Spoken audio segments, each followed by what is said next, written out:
KG5P at the Auto Start Party. Hello to Tom.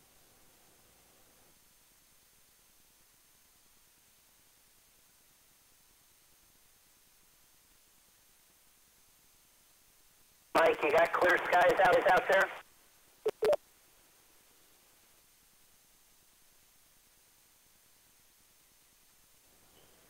Yeah, really nice tonight. It was cloudy today, but about sundown the sky cleared right up.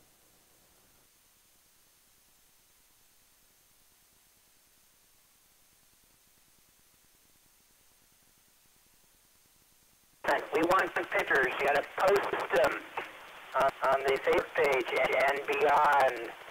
So you got your camera out there.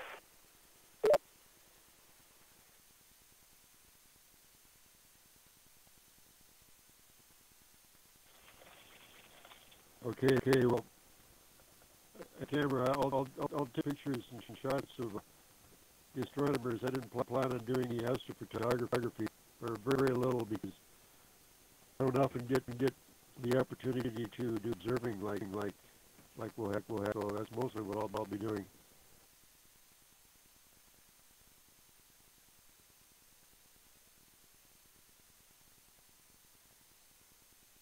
Okie dokie, expect a full report. Make sure you do spell check and use proper grammar.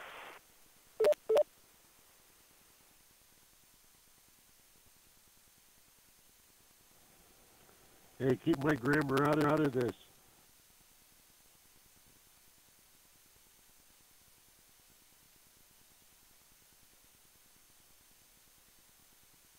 Andre, I tried your last for the second time, and I messed up the second time. So I'm going to have it for, I don't know, 8, 12 months. Hope you don't mind. Well, if you ever need any pointers or help, you let me know. I definitely don't mind. I was actually asked how that went for you. N5ABA.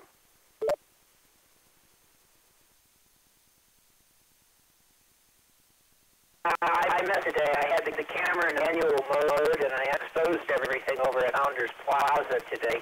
I posted a meager 2 pictures trying to get the exposure up, but the image just kind of disintegrated. So I'm going to take it to Frontier Flight over at Left Field tomorrow. I'll try one more to see if I can actually say, use my camera and then use the lens you lent me. So we'll try one more time tomorrow. KE5X. Yeah, no problem. It's all learning curves. I don't know if you checked out that lens as far as some of the settings. It's a couple different modes of image stabilization built in, and I think there's 2 different focus modes. So if you're focused up close, you can keep it from going to an E, etc. But yeah, I may actually stop by up there tomorrow anyway. So maybe I'll see her in 5 maybe.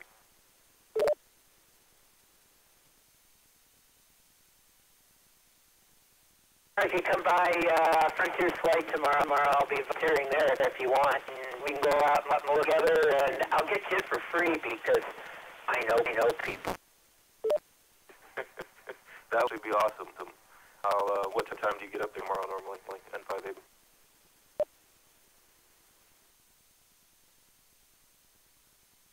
The museum opens at 1. I'm usually about latest 12:30. Usually about 12. So you can show up during that time. Those are unlocked around.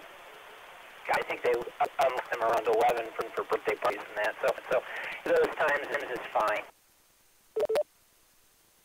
Roger that. I'll try to stop by there tomorrow then and show you at least what I know about the lens and how I used it for birding and stuff. And 5.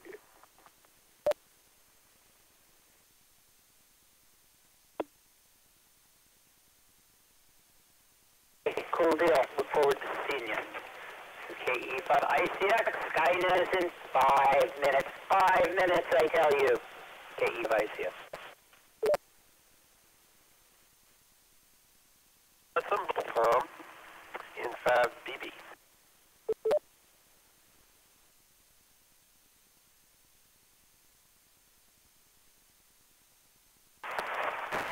Movie to the 5SS. don't know how many people I can let in. Actually, they'll look at me and say, no! I could put 100 people in and they probably wouldn't notice.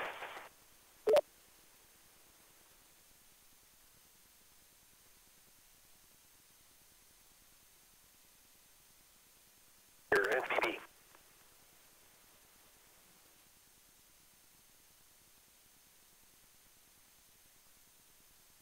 Movie tonight at 5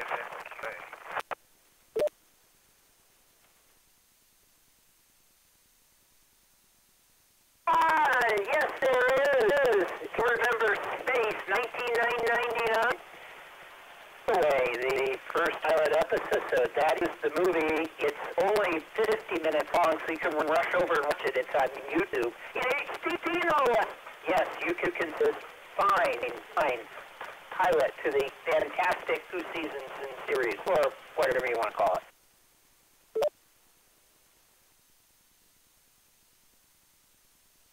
Roger that, thanks. N5QA.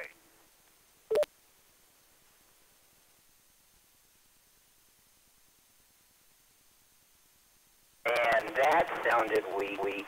Okay. Well, come on by anyway. We can talk about things from 1975 or 1999. We can party late watch either decade.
I need to make myself very, very clear.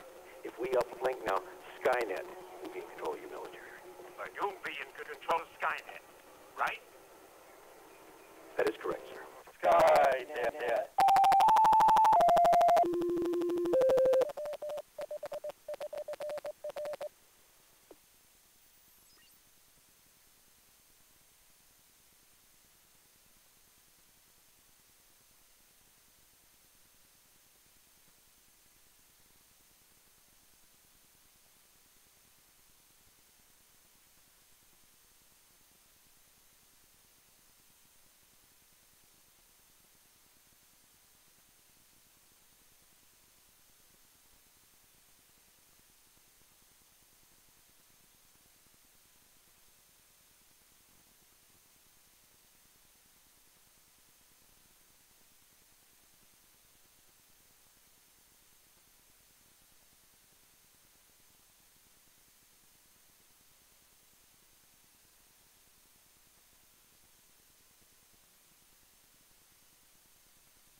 BBM Skynet.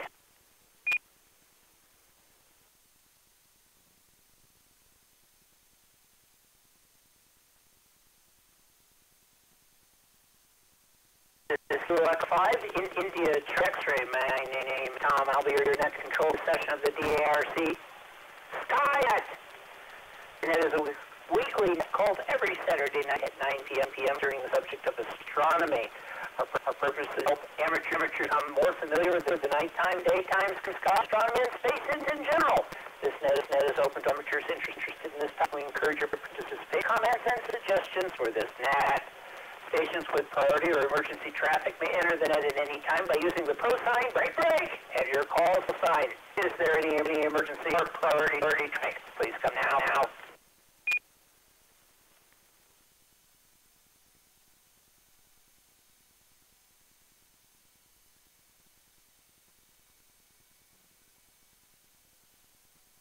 This is a directed net. Please do not transmit without direction. Warp net call.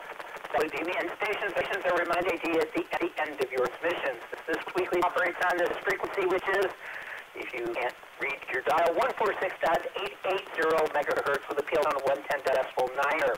And don't forget, these hand is on the home, and Mickey's little hand design. Check-ins via Echolink are also possible. Use the W5FC-R station ID Echolink node 33747. Tonight's topic, astronomy, pictures, and live audio video links are available online. Go to W5FC.org right now for the complete list. And remember to tell others of this particular net.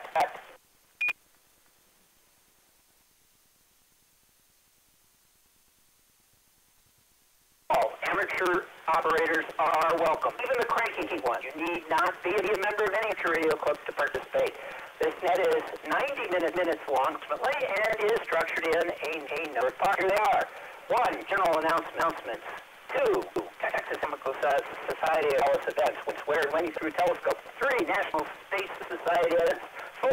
Discuss topic of the evening. 5. What you see in the sky tonight. 6. A featured collision object. 7. It's an astronomical display. 8. Space exploration and space street. 9. Visible satellite passage in the next couple of days. 10. Astronomical Q&A. And 11. 73 rerun. I don't know what that adds up to. 84, I think.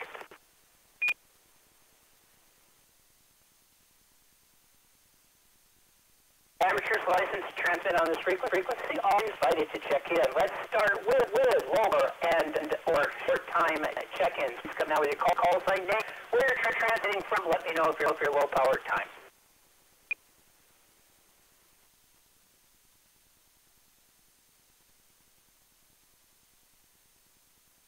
Sierra, Quib Alpha, beautiful downtown Dallas, short time.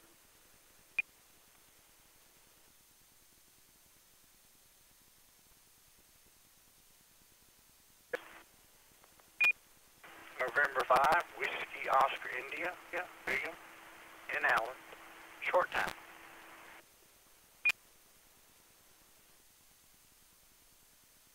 Dot 5, Kilo X in Addison, Texas, short time.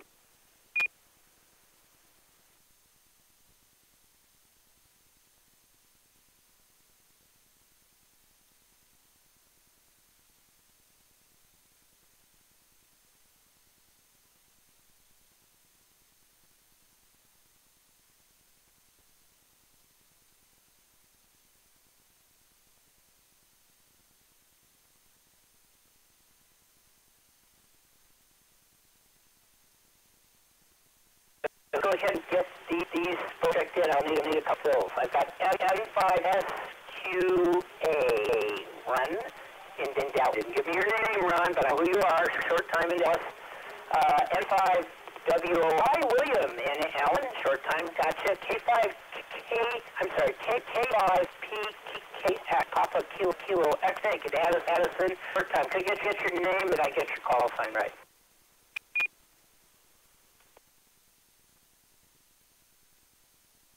S5 Kilo Papa Kilo X-Ray. The name Max, Mike Alpha X-Ray, and yes, I am innocent. Short time.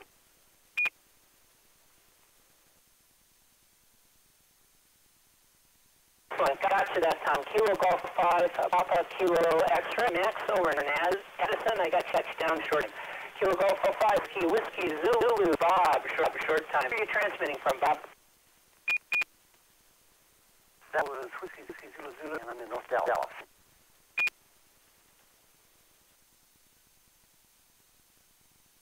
North touchdown, and any additional low power short time come now, and don't go away. I have a single option for you. Low power short time, please come now.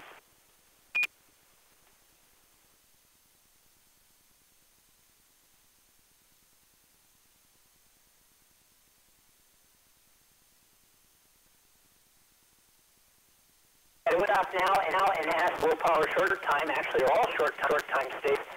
Do you have any announcements or anything you wanted to net now? Please come with your call sign.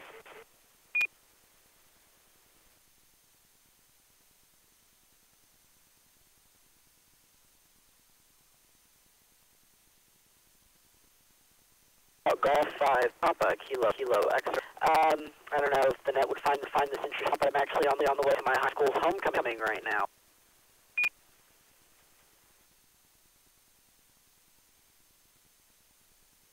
Go ahead. That's all I would say. KG5PK.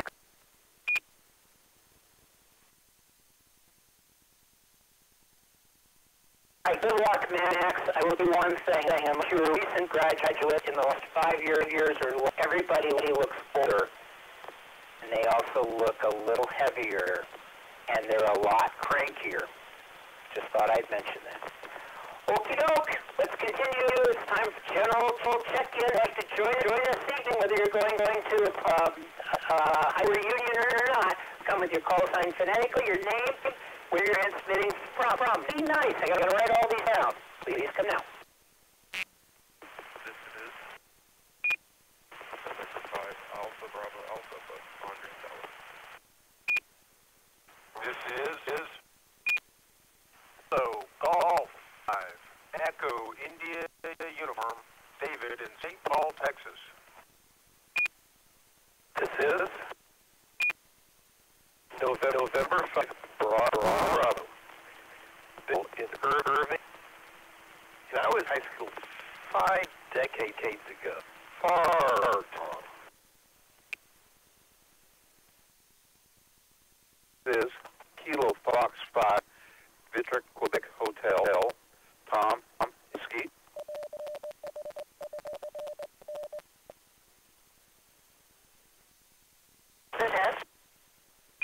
This is Kilo 5, Oscar Zulu Lima, Brendan and Desana.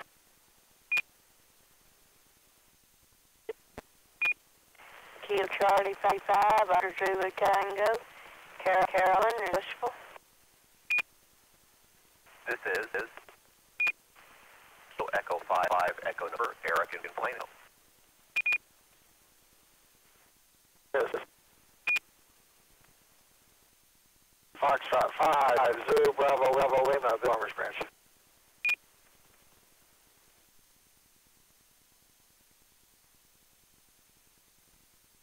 So Golf 5 Oscar Charlie Quebec, Dwayne in Wills.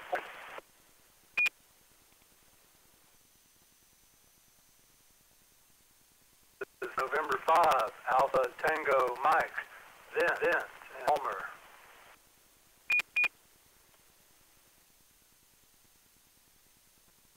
So 5 Juliet, Delta Whiskey, John and Rady Coppell on Emergency Power.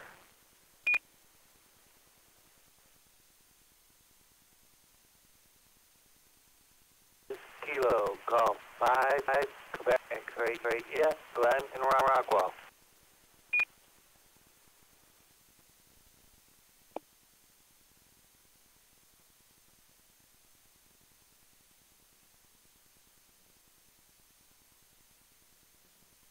Let's hold there. Let me get these folks checked in. And I think I got another at 5VA, W5A, I think Andre in North.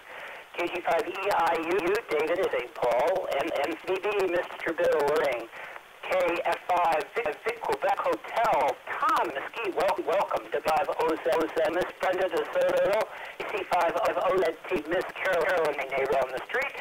Bill KKE of Echo, November, Rick and Plano, welcome. K5ZDL, Mr. Bill and Farmers Branch, our Prez.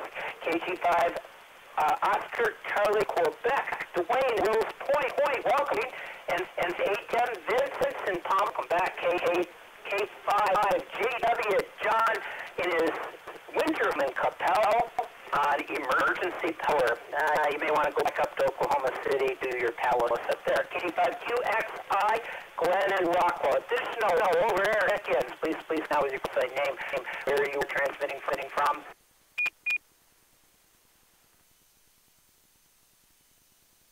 India 5, Charlie Papa. This is Tim from Bliss, Bedford area.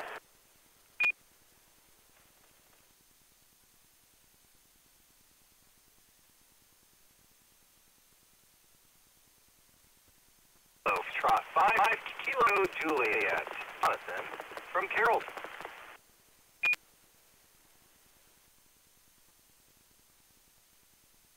And Juliet, Romeo Delta, Jason. This is Guy, QRP from Arlington.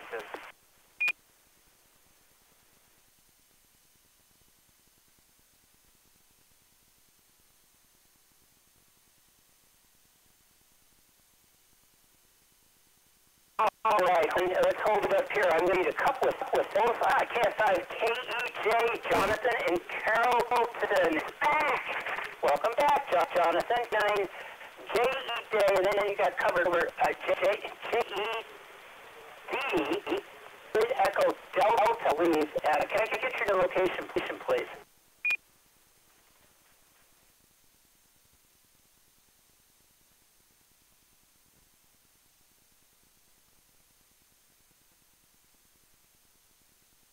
I messed it up. It's a Kilo 9 station.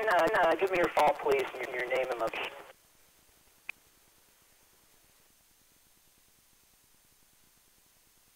So now Juliet, Road Delta, as Jason in Mesquite.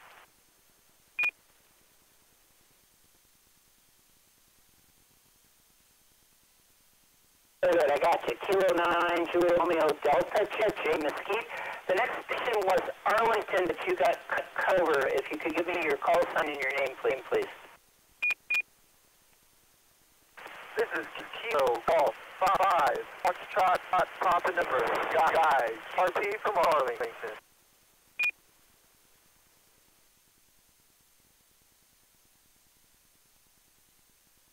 Good, I've got Kilo Golf Foxtrot, November, in Arlington, QRP, very low power. Okay, any additional RF check, please come now. I'll go to that link in a minute.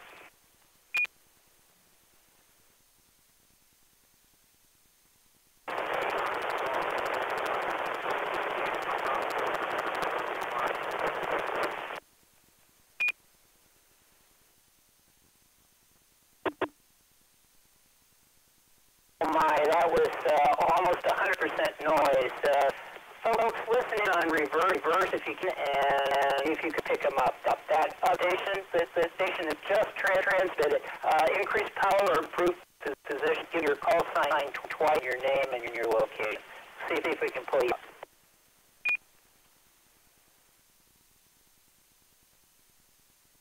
Hello, 5, Jet, Papa, number, Kilo Golf 5, Jet, Papa, number, Mark in Oak Cliff.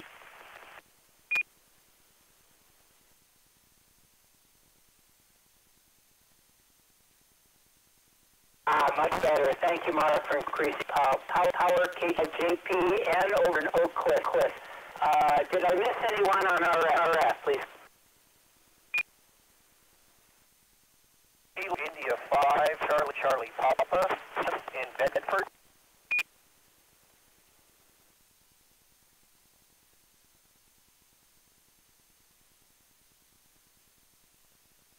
Golf 5, Victor Lima.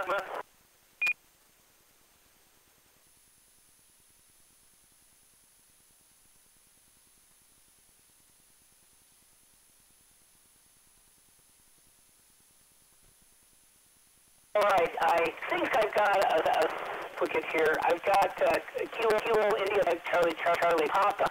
I wrote down Ken and Eunice Bedford, but then the second time I wrote down Ken. Did I get any of that right, please? That's correct. I didn't hear the information before, so I checked it again.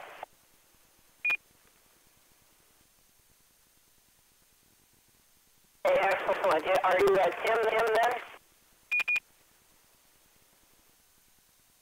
This is Tim, KI5CCP.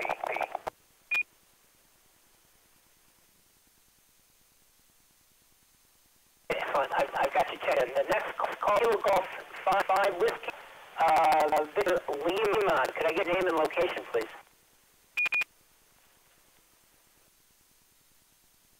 James and Carrollton. That's KG5 UBL.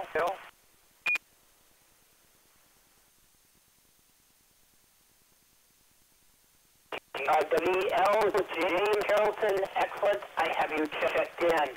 All right, I'll go ahead and take Echolink check-ins. Echolink only. I will give you additional time, and I will acknowledge those in that window when, if and when checked, if and when you typed it in.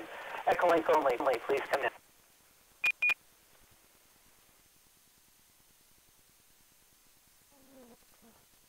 Kilo Golf 5 Papa, Mike at the Yellow Star Party.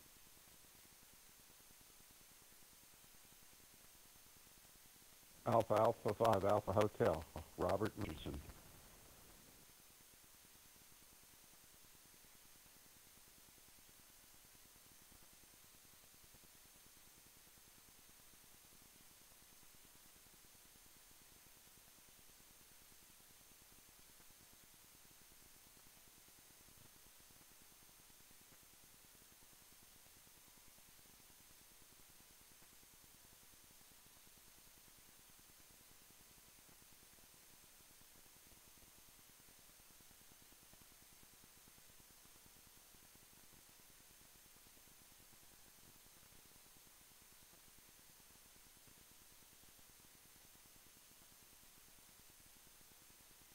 All right, let me go ahead and get 3 check-ins I've got. I've got N5IMS, JJ in Carrollton. I got you through the text box. 5P Mike and Eldorado at the Eldorado Star Party.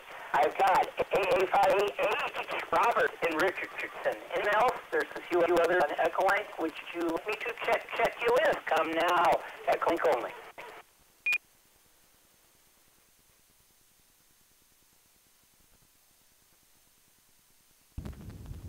Golf 5, Alpha Fox Victor, Avian and Dallas.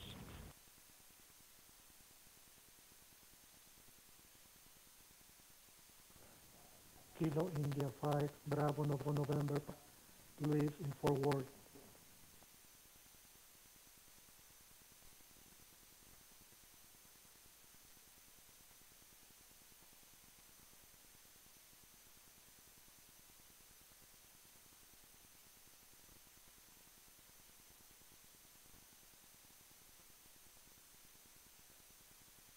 I have T5, Indy Fox Trot Victor, even in Dallas. I get KI5, Bravo November Papa, Luis in Fort Worth. All right, one final round for check-ins currently. I'll do others later on. If you like joining us, please come now with your calling, your name, where it's submitting from. Any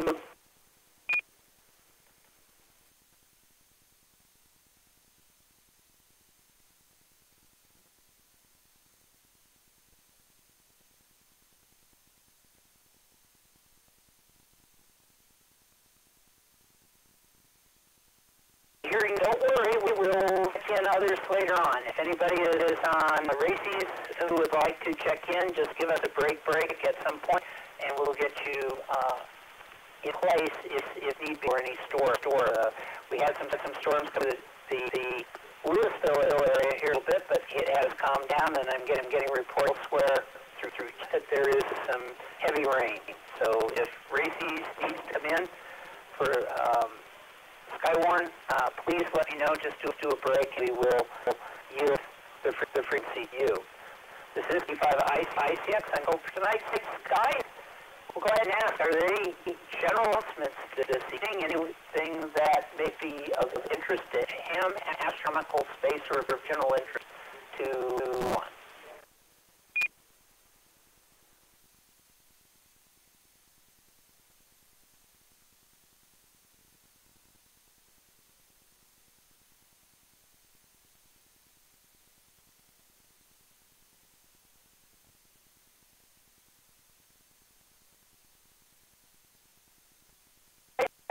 okay. Usually Tony's here, but I think he is at dinner this evening, so not able to give the regular announcements. But just to remind everyone, there are several going on regularly here on the radio. Yeah. Anyway, we've got the Dallas Amsnet in Dallas, Fort Worth, Wednesday night at 9 p.m. on the Arlington Repeater. That is 147.1400 megahertz on a 110.9 with a positive offset. Everything having to do with amateur satellite activity and news. Also over on Echolink Amsnet as well is out of Houston. That's the next net begins at 8 p.m. Central Time. Echolink, you can go ahead and tune in on MSAT. That is the group name, AMSAT. Or you can do a live audio link at amsatnet.com. And as I mentioned, this net originates out of Houston, Texas.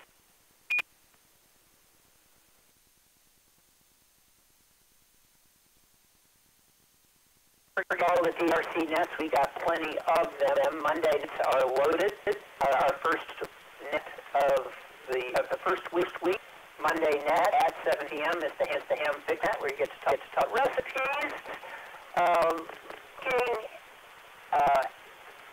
cook tips, and many things. That's pretty cool. In fact, we have two of those. We have the first week of ham fixins, and then the third week ham fixins, Monday night at 7 p.m. The second week we have the COM 101. That's done by Kevin W5FC. I forgot his. Anyway, Kevin does an excellent MCOM net at 7 p.m. until 8. It is non-denominational, which simply means that you can check in, you can listen in, or participate in the net, learn about emergency communication, and any better will answer questions about how to get into emergency communications. You do not have to be a member of any particular group or serve agency, but we sure like to see you there to help provide information to these interested in communications. Fourth week is GeekNet. GeekNet is fun, anything having to do with amateur radio, computers, you name it, build stuff. It's actually a pretty popular net. And then the fifth week, we have Surprise Net, which we just came off, which was weird things disappeared to.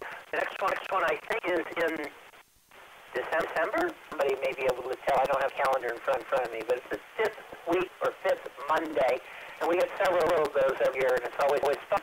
If you got an idea for a surprise net, send an email to net@ww5f.org and give us your idea. We love new ideas. We've done everything from fishing, truth and dare, to Jeopardy, to missing objects.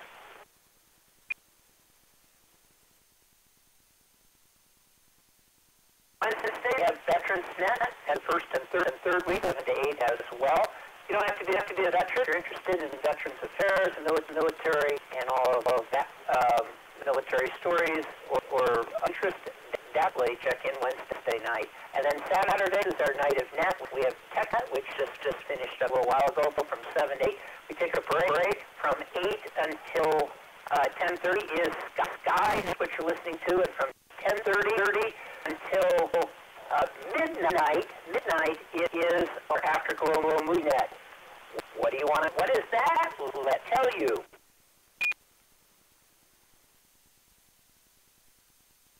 We talk about either really good or really bad movies. Very rarely is it in between. So here's the synopsis and the surprise. What are you watching tonight? Nordstrom, a conscientious employee, worked at Moonbase Alpha for the past 10 years. Today was his last day at work before retirement. He consisted of burying yet another storage container located at Nuclear Disposal Area 2. Victor Berg and Dr. Helena Russell watched his vital signs remotely from the safety of Base Alpha. They were wearing festive hats and had already planned for Nordstrom's return. Suddenly, Nordstrom's vitals were all in place. Russell and Bergman looked at each other knowingly and quickly turned his medical equipment off. They also moved all the retirement decorations, exited the room quickly, turning the lights off quietly. maybe no one would notice. Of course, Neil Russell Norbergman were interested in explaining the big atomic explosion hours later. That retirement party should have gone on, without Nordstrom. Join us for the next Afterglow Movie, the TV edition, Space 1989, the very first episode, Breakaway, tonight at 10:30 p.m.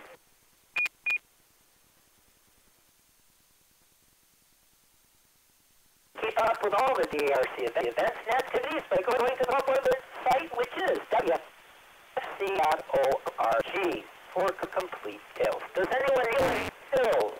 Please come.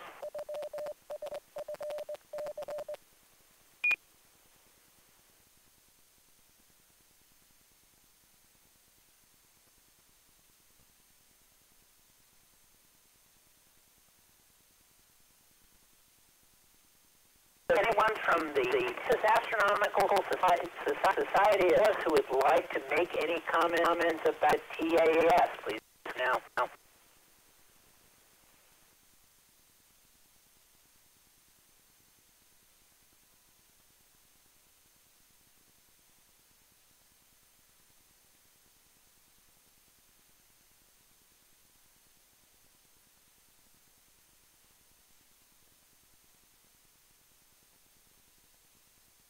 They've been very remiss in their responsibilities on this now. We need to talk to them.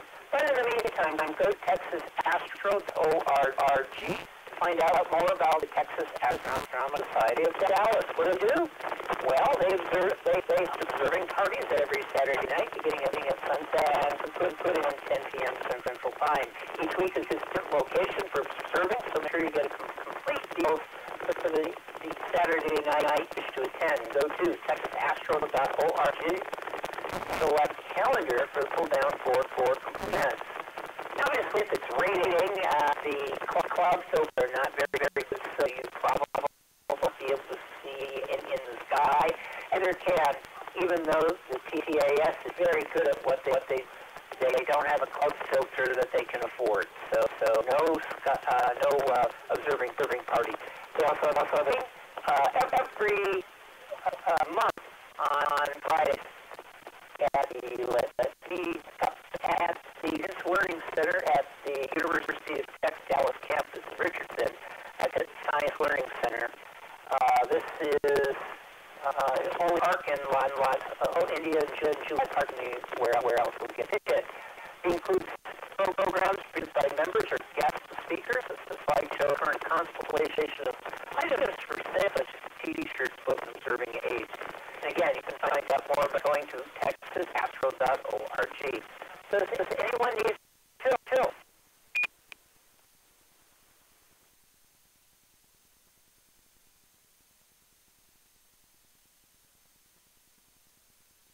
So to the next session, National Space Society of Events and Activities.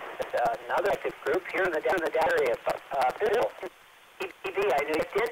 Do you have anything for us this week? N5BP, this is KE55I signature.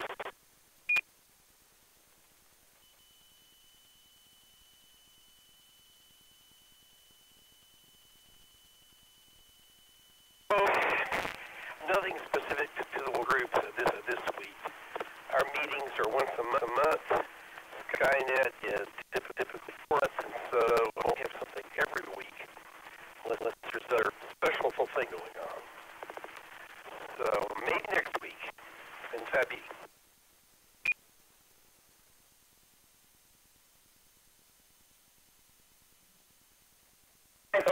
You can't save build every week, or can you? All right, this is KE5ICS on net control for tonight. Skynet. So when you get to BBNet, you get to pick a discussion topic of the evening. Now, I did this last week as well, so I was kind of cramped time. Because I am a huge movie buff, particularly good and bad science fiction movies, I thought, well, let's find out if there's anything that is scientifically accurate, and if they're a space movie, how good are they? The wonderful popular mechanics, which is great about predicting the future, like atomic aircraft and submarines that can stay in water for 20 20 years at a time, and freeze-dried coffee, all was produced and were actually, predicted by popular mechanics. They came up with the top movies. Now, I tell you, this article is a bit old. It comes from 2012. I know the newer movies that moved into their position, so don't get excited. Don't have a cow. Don't pick up a cow or, into the spacecraft. I'm damping right now. But I will say this. There are some really good films, and there are some really bad films. I've got a little bit of both. So this is what Eric Solfages says about what you should, what are good films to him. Now, he's probably only like 8 years old, something, hasn't seen most of these. So I fill in where he fits miserably. They said science fiction wouldn't be much fun if movies never took any creative license, but some popcorn flicks are just too long to enjoy. There are 10 movies we love plausibility, and 10 different blockbusters we still are trying to forget. And don't miss our feature on the science and tech-savvy filmmakers trying to make sci-fi more believable. So what are they? What are these films? Let's start with number 1, 2001 Space Odyssey from 1969.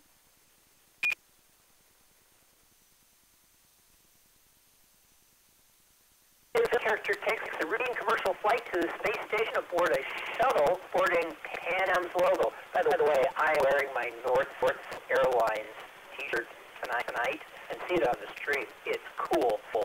Swap SpaceX for Pan Am, and the 2000 predicts the ambition of private space flight industry. Even how thousands of new ones sent into the lethal system error rings true.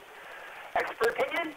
Folks, you train artificial intelligence for every problem that I have to be, says robotic systems. An author, Daniel H. Wilson, referring to how response to when that secrets are being kept from it. Quote, different levels of class of information are exactly the red that could turn a predictable murder into a murderer.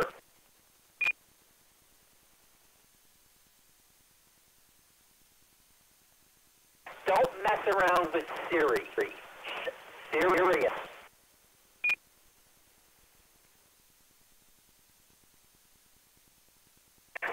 Andromeda string from 1971. The suspense will last through your lifetime. I don't know. Let's see here. In this adaptation, Michael Crichton's the Pentagon uses a satellite to capture terrestrial virus in order to study its potential as a biological weapon. Instead, the virus runs amok, mutating rapidly and killing almost most it encounters. The plot is not as far as it sounds. In November of 1962, issue of Popular Mechanics, ding. Michael Hutchins, Joshua Lederberg warned that the return of such samples to Earth exposes us to contaminated by foreign organisms, including the introduction of a new disease which could human, end quote.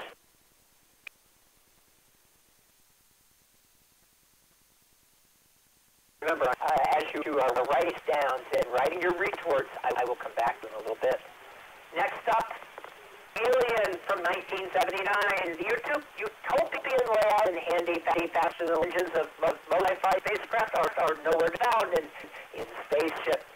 The Novo is a snarl of leaking hydraulic cramped eating quarters and for the walls hibernation pods. Expert opinion? Astronaut Tom Jones says the blue-collar craft showed a future where space has become part of the industrial fabric. It will be a nice working environment, sometimes boring, times dangerous, like an awful big, not an exotic lab.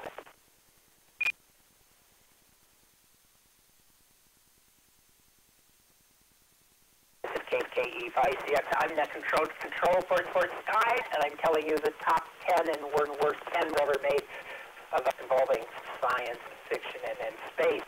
Blade Runner of 1982, Stardust neo-noir film, lab-grown replicants on the Lamb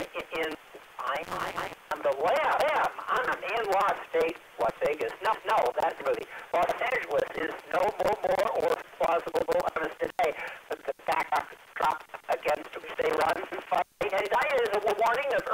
environmental blight.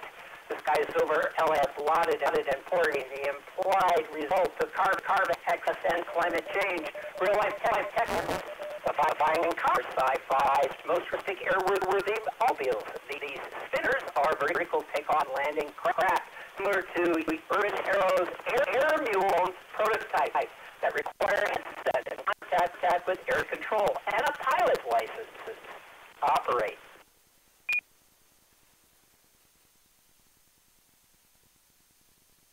The Terminator 1984, this pulpy bird of AI's most unsettling endgame. The robot could rebel against humanity, a concept the Terminator scenario in academic circles was simply restrained. The Skynet defense network isn't malicious and power hungry. It's a complex program that has run off the rails. I agree with the comment.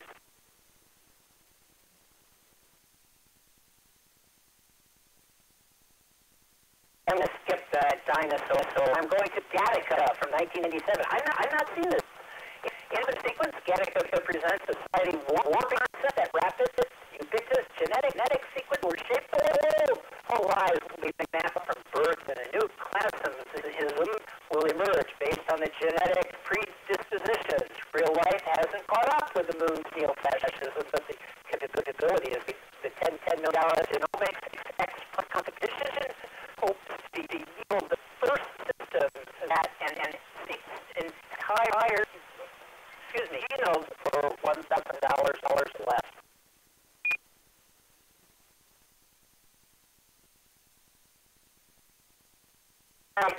Back to space stuff. Contact from 1987. Much of its kind of authenticity go back to astrophysicist Carl Sagan, who wrote the original novel. He understood how radio telescope arrays work and why scientists use math to translate alien language. Expert opinion? The climax fosters wormhole ride to distant planets, showcases enough quantity, Jones says, to be surprisingly incredible with what's about physics and what might be possible one day.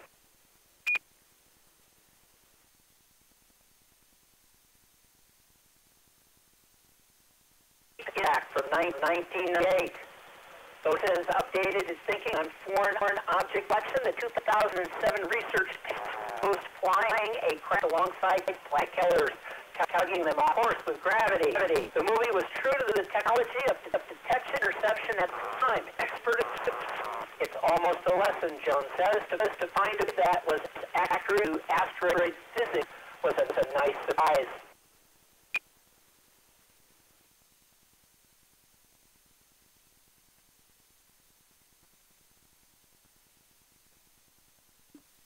All right, I'm skipping stuff that's not related. The 10 worst, I won't all, but I will read the ones that are terrible, really terrible.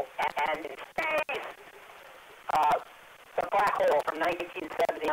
You're all ready? I hated it too, and I need to see this.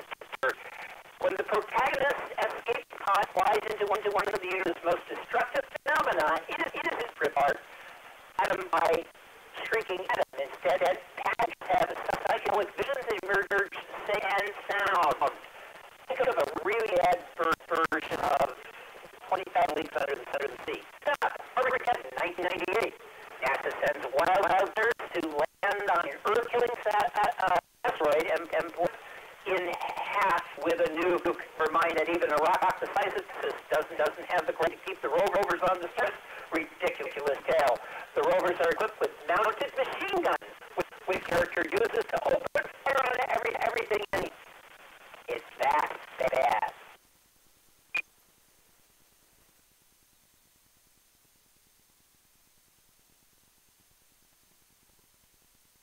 No Guy from 2001. Protagonist has been in a 150-year slumber as neurons navigated a world that he then went, but he went under in 2001. I got a typo. With real-life cryonics involved being decapitated and dumped in a vat of liquid nitrogen.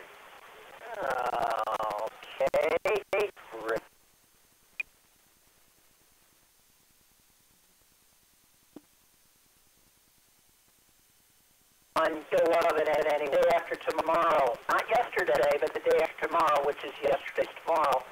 Only tomorrow, but not today. Nothing is today. 2004, a global theory that changing temperature could disrupt oceans. Triggering stage is rendered when physics defying waves, cold air descend from the stratosphere to freeze people solid.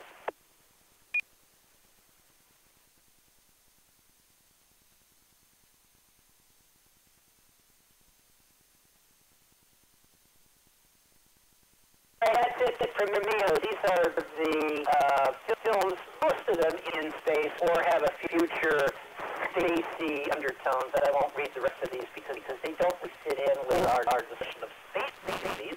But if interested, I Am Legend is in there, Indians in the Kingdom of the Crystal Skull, 2012, Angels and Demons. Yeah, I know, you've seen these movies and you wanted your money back. This KE5 Ice Cats and net control for tonight's Skynet. Anyone have anything they would like to add? Any movie that deserves to be punished or released? The PP and P come out.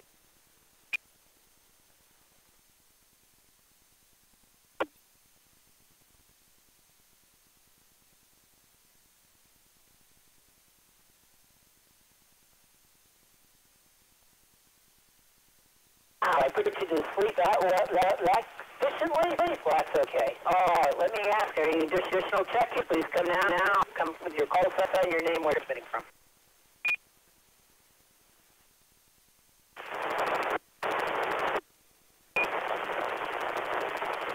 November Tango 55, Tank Mobile.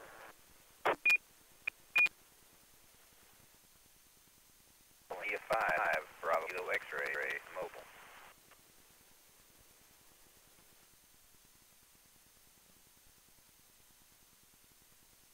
Vic India Papa mobile.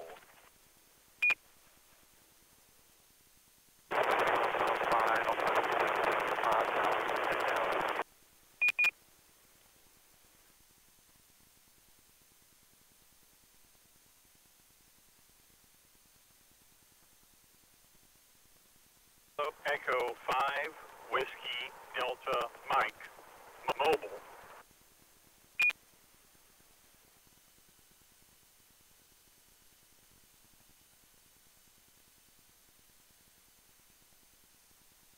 Okay, let me get this. I got NT5TF Tony, mobile. Welcome, Tony. KI5 Bravo Kilo X-ray mobile. Can I get your name? Yes, sir. Her name is Virginia, currently in Louis.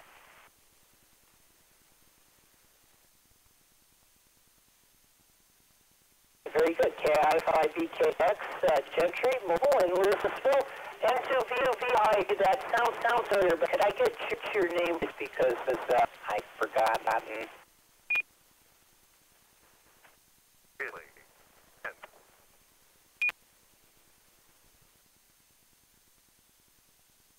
Oh, I should know. Well, the N2 part always throws you off. Our HRO expert. Next I got in depth. I got you were mostly noise. I got thing 5 Delta question mark Papa. That sounds remotely like you. Please give a full call sign and name, please.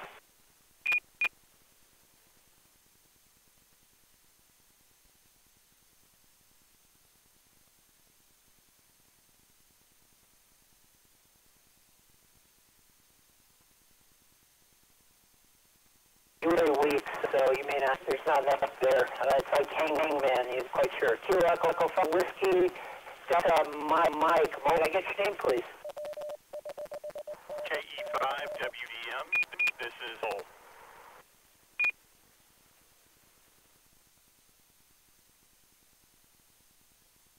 Okay, KE5WDM, Bill Mobile. Anyone else over there? I'll look over here at Echo in the meantime. Anyone else?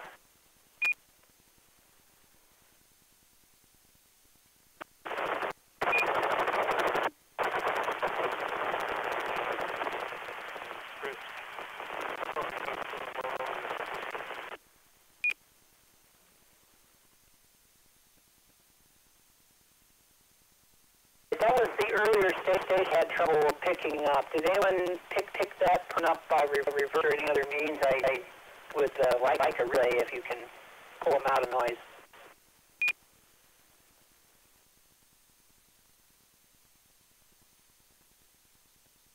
BB, if the station tries one more time, I'll be able to get them.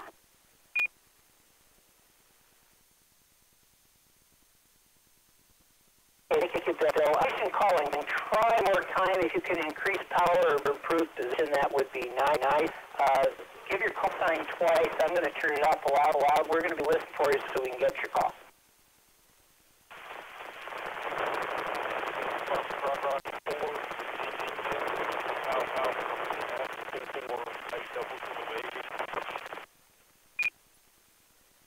That was KS4IWA, Tom. This is in 580.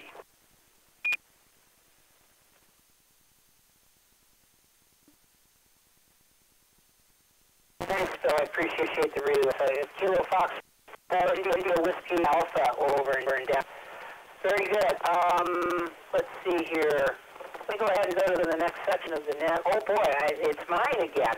Let's see what we got. We have earthsky.org provide a nightly information or daily information about what we can see in the sky. Usually in the evening, you go to earthsky.org/tonight, same information, or you go to the website, the Dallas Amateur Radio, which is W5FC, and you'll find the links there. It has a drawing each 1 hour before sunrise to help describe what's going on. On the morning, November 4th, 5th, and 6th of 2018.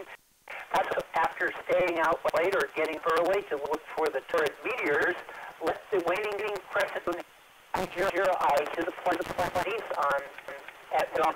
Venus is the brightest planet, so it's very near the sunrise there.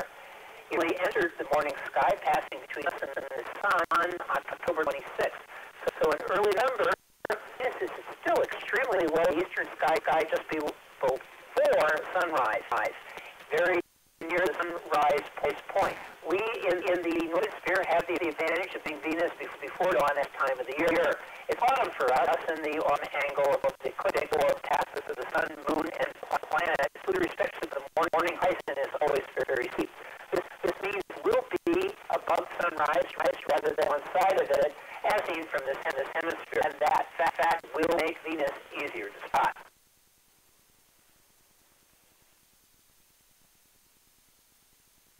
An unobstructed eastern horizon, and if you have the binoculars, bring them along. They will be higher up and easier to view in the morning sky. As the month progresses each day throughout November of 2018, this blazing beauty of the planet will rise sooner before sunrise and will brighten all the while.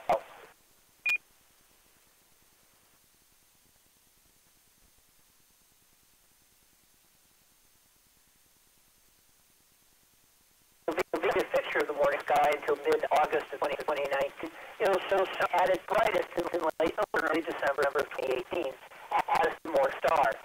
At northern latitudes, Venus rises roughly 1 hour before sunrise. By around November 4th, by month end, Venus will rise some 3 hours before the sun.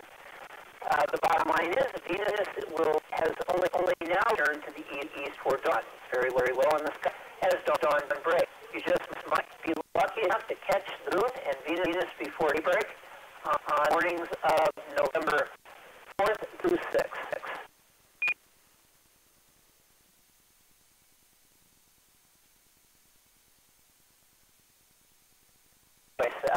We normally U.S. Naval Observatory information, which is usno.navy.mil.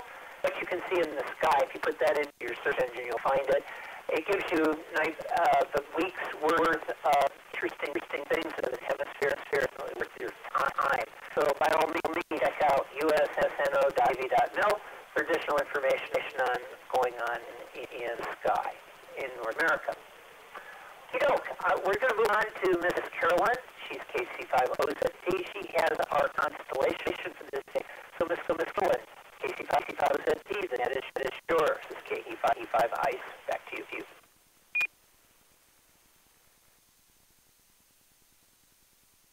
Tonight we're going to, you might say, biggest soap opera of Earth, but we're gonna look at Andromeda. The prince is off of the great hero Perseus. She's referred to as a chained maiden. It's 19th biggest star constellation, and let me read.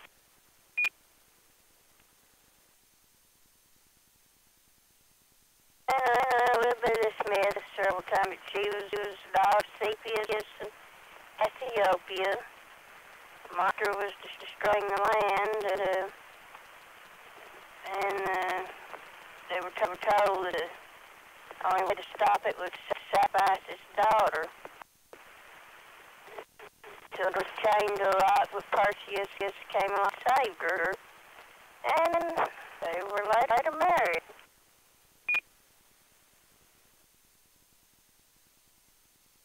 All four, Andromeda, Perseus, her parents, Cassiopeia and Cepheus, were all commemorated by placing an image among the stars, joining constellations.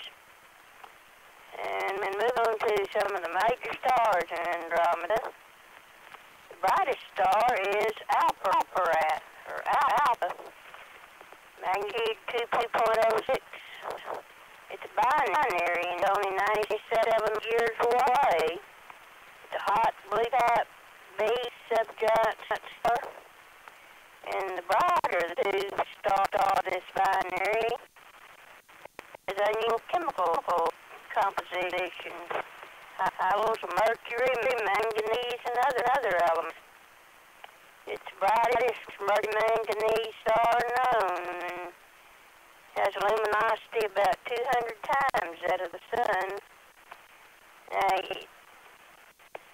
you're familiar with Pegasus, but this star was considered to be Pegasus, and it is actually the northeastern star, the great square of Pegasus, which makes it easy to find.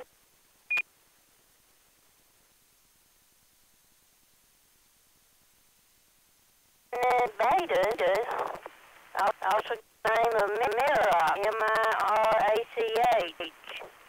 It's roughly the same magnitude as Alpha, and it's a cool, bright red flashing giant, magnitude 2.1, and it lasts only 7 arc minutes away from the ice lenticular galaxy NGC 404 that's sometimes called Mirach's ghost, because it's close to the star makes it difficult to observe and photograph.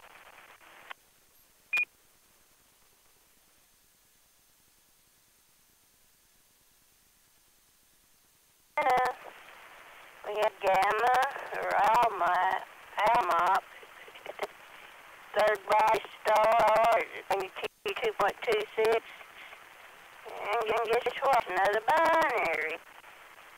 Other components, the golden yellow giant, and the companion is blue. And the third companion star, Gamma 2, is itself a binary, consisting of physics and magnitude white dwarf stars. So, next star is Echolink. The binary stars, yellow white dwarf and a red dwarf. But the primary Epsilon A has 4 planets in orbit, presumed to be planets similar to Jupiter. It is younger than the sun, more massive, more luminous, and its companion Epsilon B is red dwarf. But Epsilon is ranked 21st on a list of the top 100 target stars for NASA's Terrestrial Planet Finder mission.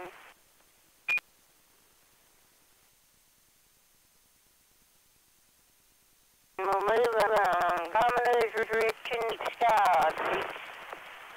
probably the most famous, both in the constellation and in general, is M31 and the galaxy.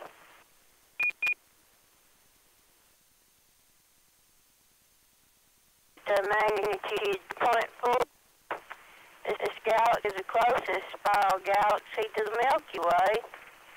And if you look at it with a naked eye, also the farthest object is the night eye, visible to the naked eye. And it's also one of the brightest of the massive objects. And this galaxy contains a trillion stars, significantly more than our Milky Way, which only has 400 billion stars. But only the brightest central region of the Andromeda galaxy is visible through a small telescope. But if you observe it through a large telescope, Andromeda galaxy is about 6 times as wide as a full moon. And interestingly, it belongs to a local group of galaxies, along with the Milky Way. And then when we look at a week to go, the triangulum galaxy M33, plus there's 30 or so smaller galaxies. But Andromeda is the largest of the group.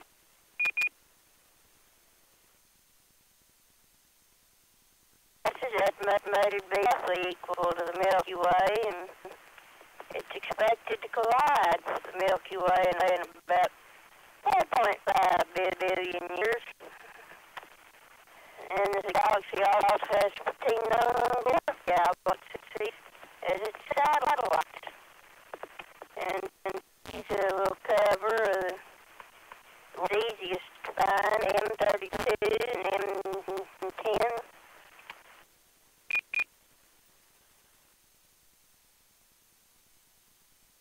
M32 is a dwarf elliptical galaxy. The name Le Gentil because the French astronomer Guillaume Le Gentil discovered it. It was the first elliptical galaxy ever discovered. It's small, quite bright, and can easily be seen in the small telescopes. It's about just south of Andromeda's central region, in the Andromeda galaxy's central region, and it appears to spread over the spiral arm to the Andromeda galaxy. It's believed to be on the side that's closer to us. I think it might have been much larger at one point, but it lost its stars and globular structures when it collided with the Andromeda galaxy.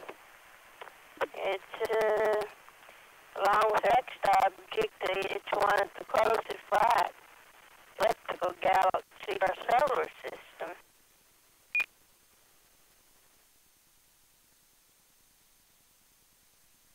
Another object you can mention, Messier 110, is a dwarf elliptical galaxy and contains 8 globular clusters in the halo that surrounds it. Unusual for a dwarf elliptical, M110 is actually showing signs of recent formation.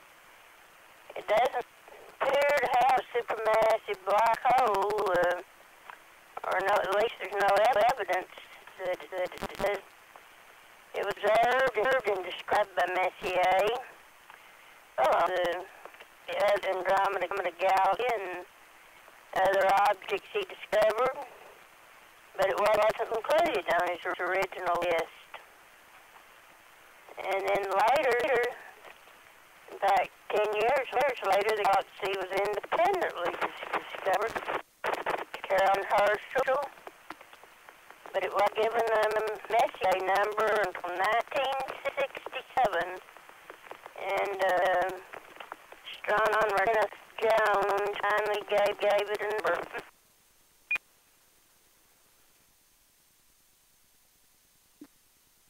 And there's a few other nice objects objects we'll just briefly mention.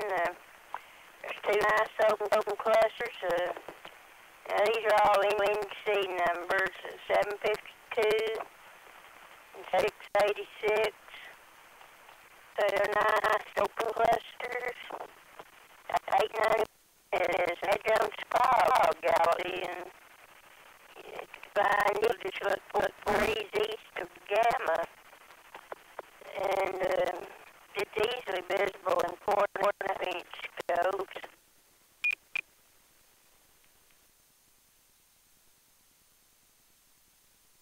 Little one galaxy, looking at 7662, planetary nebula with a faint variable star at its center and a blue disk surrounding it. That gets received name the Blue Snowball Galaxy Nebula. It's about a degree wet kappa on the chart, and it makes it DC. It's a green dot on the chart, I should mention. And it can be seen small telescopes. However, of course, it appears as a star-like object with a little bit of a nebulosity around it.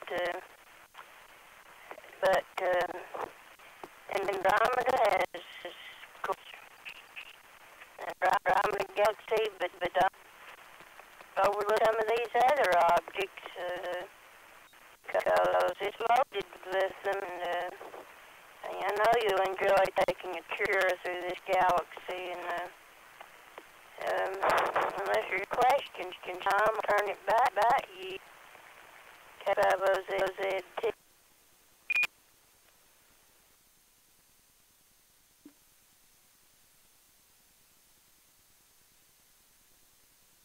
Does anyone have any questions? Please come now.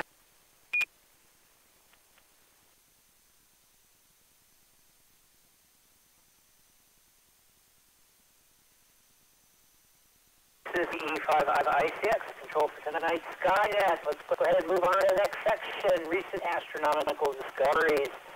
Friends at WB5OZL, what have you this evening?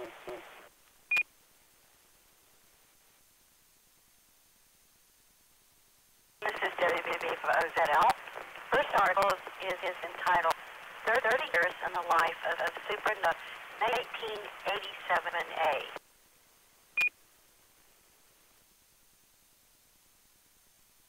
Appeared in the southern night sky on February 20, 1987, supernova 97A is one of the most studied objects in the history of astronomy. The supernova was the cataclysmic death of a blue superstar, some 168,000 miles in length, and a large, metallic cloud, a satellite galaxy of our Milky Way galaxy. It was the brightest supernova to appear in our sky since Kepler's supernova in 16 or the first since the invention of the telescope.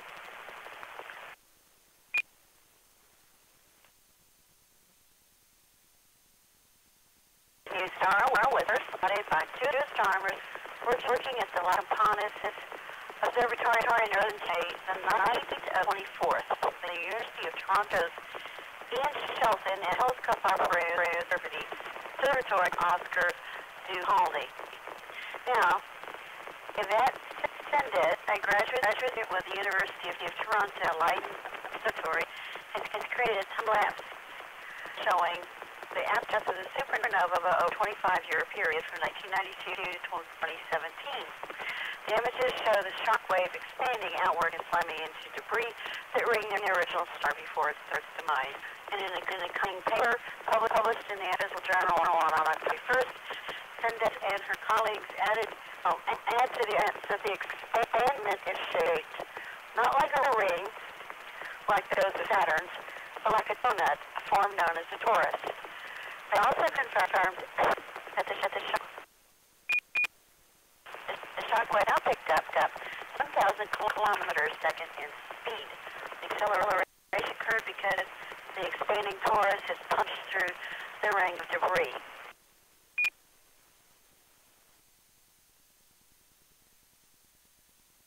This article is entitled naturally occurring batteries fueled organic carbon synthesis on Mars. A similar process occurs anywhere that igneous rocks are surrounded by brines, including the subsurface of Jupiter's moon, Europa, and Saturn's Enceladus.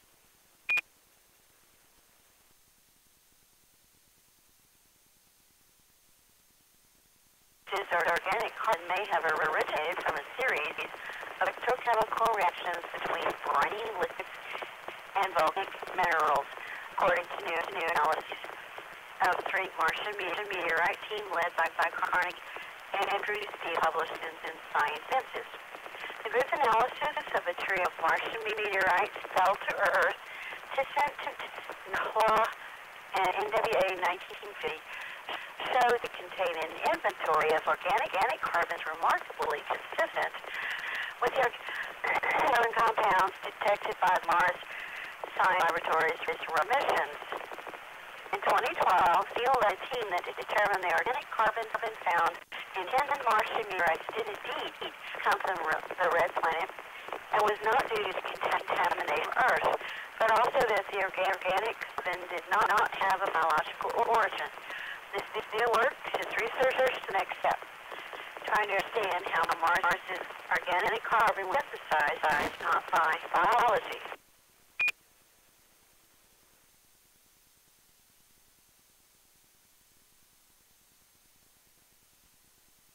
Organic molecules contain hydrogen and sometimes include oxygen, nitrogen, sulfur elements. Organic compounds are certainly associated with life, although they can be created by non-biological processes as well, which are referred to as abiotic organic chemistry. The processes by which organic compounds form has been a matter of tremendous interest for understanding its potential abilities, Steele said.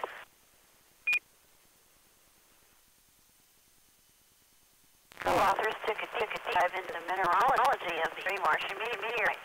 Using advanced microscopy and spectroscopy, they were able to determine that the meteor's organic compounds were likely created by electrochemical corrosion of minerals in Martian rocks by a surrounding salty brine.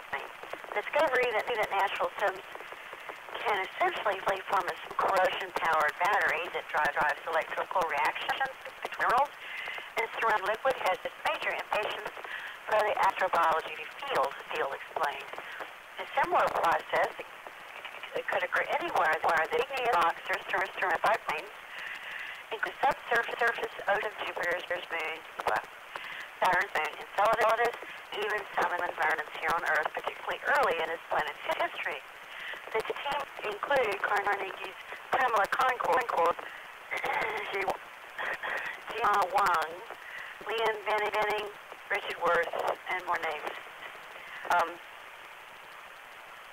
A paper dedicated to the memory of Eric Harry, the Carnegie scientist and co-author of the paper, who died in September.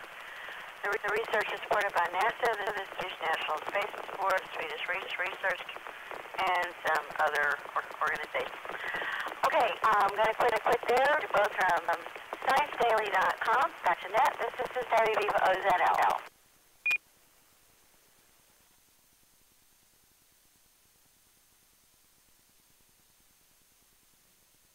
Brenda, this is KE5ICX Net Control Skynet. Let's go ahead and move on. Tony in T5TM, are you ready for your report this evening? Yes, I've reached a safe operating position. Have a good signal.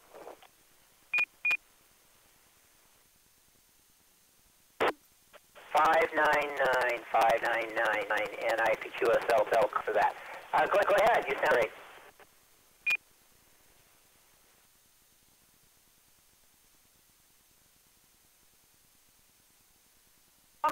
Thank you, everyone. In space exploration news, we have sad but joyful occasions. Two of NASA's probes have ceased operation. The Kepler Space Telescope, after 9.6-year space observations of more than 500,000 stars, finding 2,200 planets, and documenting 60 supernovae and other galaxies has completed its mission. It has exhausted all its maneuvering gas, zero pressure in the tanks. They're out of fumes, but they'd get all of its left data downloaded from it before it became unable to point itself.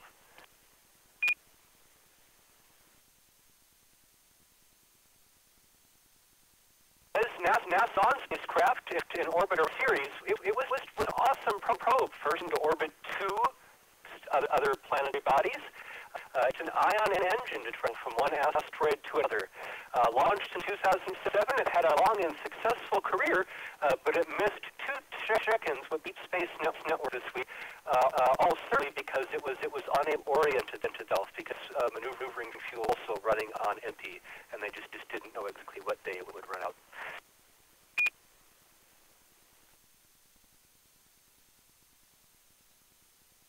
Although Dawn doesn't have a successful orbit at the moment, able to travel an ion drive, Kepler has led to a legacy, with spacecraft like TEP continuing the search for more exoplanets.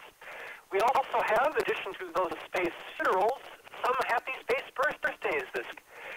On October 31st, that's Halloween, 1930, astronaut Michael Collins was born.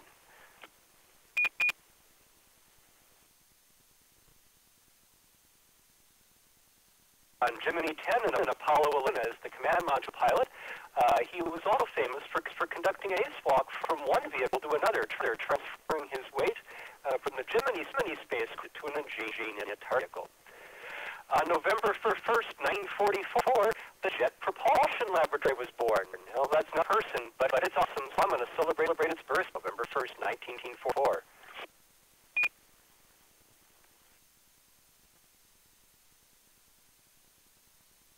Known as SIT.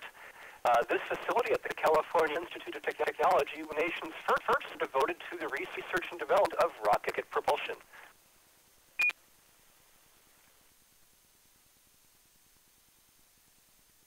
Another great space birthday took place on November 2nd, 1917. Well, what happened? The 100-inch telescope, Hooker telescope at Wilson Observatory, began scientific observations. It was one of the most famous telescopes in observational astronomy in the 20th century. It spanned from when astronomers typically looked through an eyepiece and made drawings to the collection of photons and photonic spectra. It formed the basis of Edwin Hubble's work to prove the universe was expanding.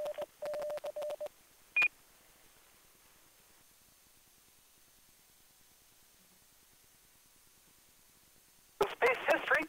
On October 29th, 1998, Space STS-75, a mission of the Space Discovery, was launched. Now, I don't mention all space shuttle launches, but this one was famous because one of its astronauts was John Glenn. Some question whether he was an astronaut or part of the payload, because they wanted to study the effect of spaceflight on someone who was rather old. He did survive spaceflight. It was rather physically less demanding than the old bird flights. A pretty impressive, even aside from Mr. Glenn.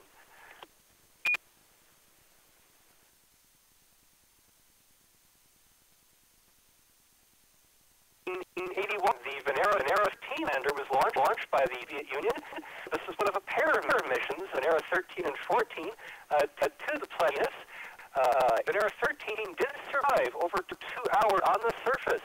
I even collected a sample. It had a small drill, brought a little coarser sample in a tiny airlock into special capsules protected from the heat and pressure of the atmosphere, and it collected a spectrum. I believe it did an alpha particle X-ray spectrum sample to assess its chemical composition.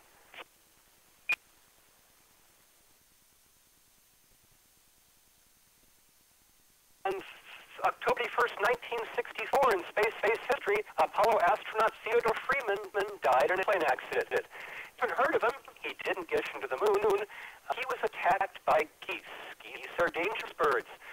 They damaged commercial jetliners, and they damaged his 38 training jet. He wasn't in control of the jet. Rather than eject immediately, he flew it clear of a housing subdivision. After that flight, he was too low to eject safely, and in fact, he died in the ensuing bailout.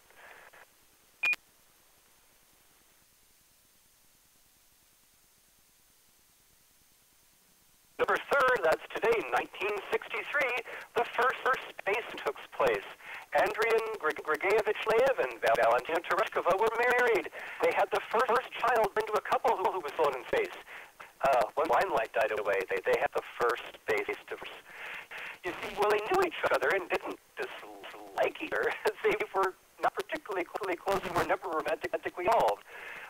But Premier Nikita Khrushchev, finding out that they were unmarried, exerted enormous political pressure to have the first space wedding.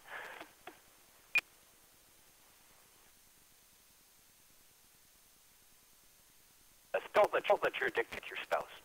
On November 3rd in 73, Mariner 10 was launched. My all-time favorite space probe, Mariner 10 flew by Venus once and Mary 3 times.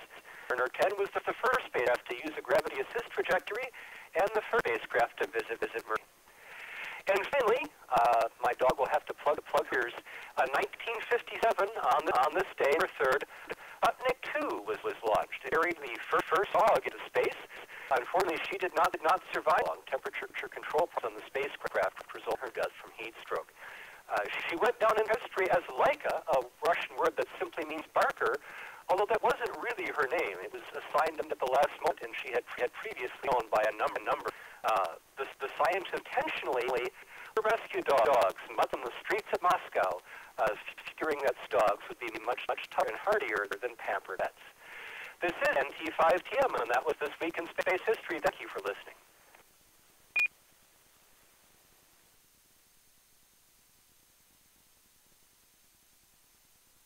Thank you, Tony. And this is K5ICX net control for tonight's Skynet.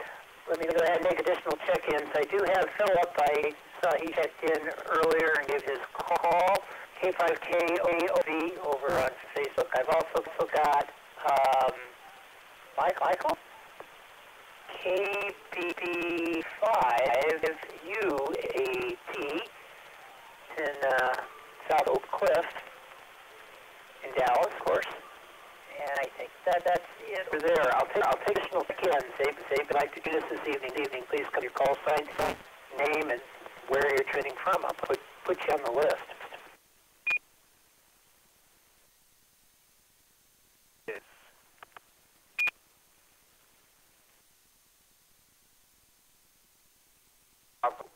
Number 4, Mike, Foxtrot, India, WD4MFI, Ted, Dallas, Lobo.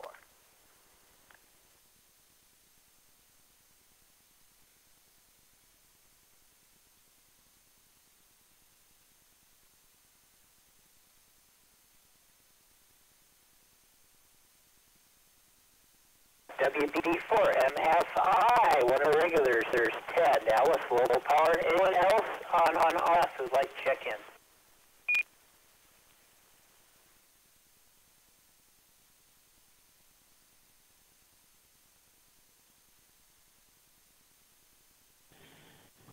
This is NIYEO in San Antonio.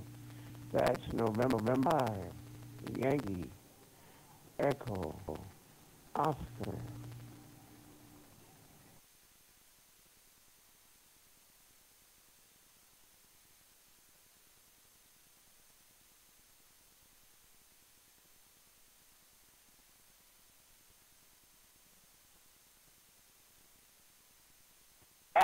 N5, YEO, Stephen in San Antonio. Anyone over on Echolink? Additional checks, please come now.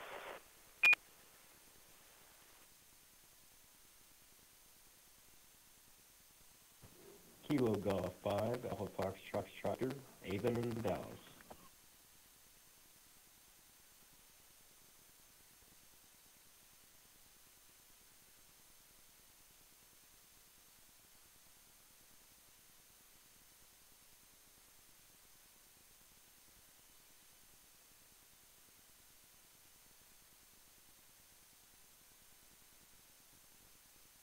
I've got KG5AAFE, Alpha Foxtrot, Avon in Dallas.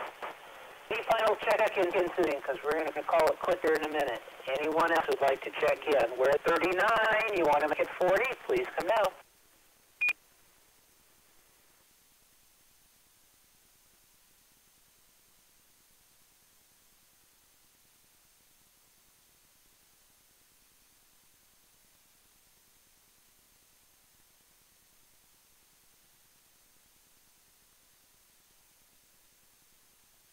I got yelled at that. KEJIT, Randy and Louisville, he got over on the chat that he checked in, or I've got you checked in. Okay, let's see. We're going to skip Evan's dash above tonight simply because Tom's tired of reading. So we'll go there again next week. Have Evans above, that's with a hyphen of .com, is the website. You can go ahead and find all of the visible satellite passes and those that are not. So if you are used to using an application or you're someplace where you'd like to know what's flying overhead, you don't have your computer with you, well, you don't have the ability to use one of the programs. You go to this website, plug in your longitude and latitude, you'll have all that information ready for you. It's pretty cool, and all the couplers are updated pretty regularly. So, let me see. Does anyone have any questions for that? Anything they would like to ask of astronomy, space, or space exploration? Please come out.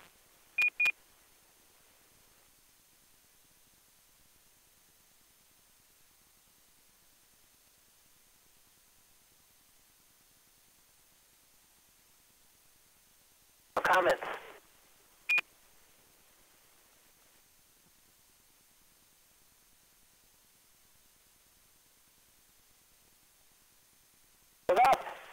Tonight we had 440 check in this evening, your NCS, and with all of you we hope you'll join us here next week and every Saturday night at 9 p.m. to come to astronomy, space, and space exploration on this net. Net is never the limit. We hope you'll join us here next week every Saturday night at 9 p.m. to discuss astronomy and space exploration. Well, I already did that. We're always looking for net control stations for all the DARC nets, and I do need net control. So if you are thinking about it and want to fund, we supply you a script, and we supply you with the materials you need to go ahead and do a successful net. So without it, we really use you. If you'd like to try your hand, just contact me in the next control by sending an email to net@w5fc.org. You can follow topics and discussions about this net, astronomy in general, on Facebook and Twitter, as well as audio and video feed, video archives, and other internet resources by going to w5fc.org at the conclusion of this net. Till next Saturday night, this is Kilo Echo 5 of India Charlie X-Ray Tom, and I'll be in the net at 22:23 local time, and returning the repeater to normal amateur use. Come back in 10 minutes at 10 p.m. and we'll be discussing tonight's movie, which actually a television program, Space 1999, episode 1, season 1, Breakaway. That's at 10:30. 7:30, everybody. Have a good evening.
operational, and all my circuits are functioning perfectly. Afterglow net.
Anyone need to use this here before we begin the Afterglow net?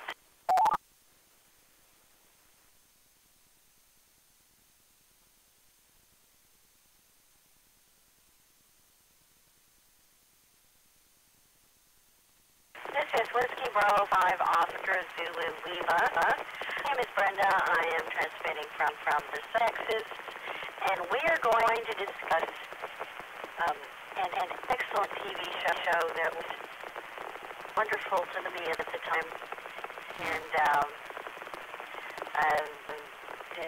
we're gonna find out why it was so wonderful. The movie is the show is called Breakaway, Space 1899. It was the first episode. Told us how these people got in such a pickle. But I think the first thing to do is go over to Tom, KE5ITX, and let him give us a note of it. Are you ready, Tom?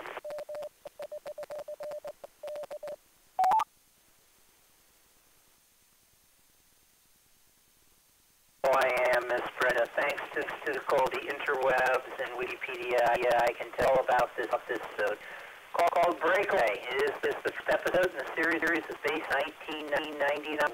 It was written by George Ballack with an uncredited rewrite by story consultant Christopher Penfold, although his name does show up in the credits later on as a technical consultant. Well, the picture was Lee H. Hutchinson.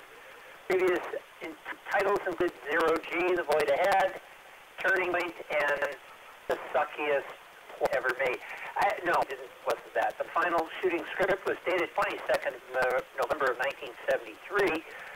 The action filming place on Monday, December 3rd, 1973. Through Friday, January 11th of 1974, with the breaks for the holidays. Of course, a 3-day remount took place on February 2nd, 1974, and Tuesday, the 26th of February, 1974. Sounds they had to do a lot of pickup work on this. Anyway, this actually runs way longer than most movies, so I'm going to only read a little bit of this. Literally, this thing is, the synopsis is about 4 times longer than any movie that we watch. The date is September 1999. An Eagle transporter has landed nuclear disposal area 2 on the far side of the moon. The isolated site is a vast repository of atomic waste shipped from Earth. Automated handling equipment unloads lead drums from craft, lowering them into one of the many storage shafts dug into the lunar surface.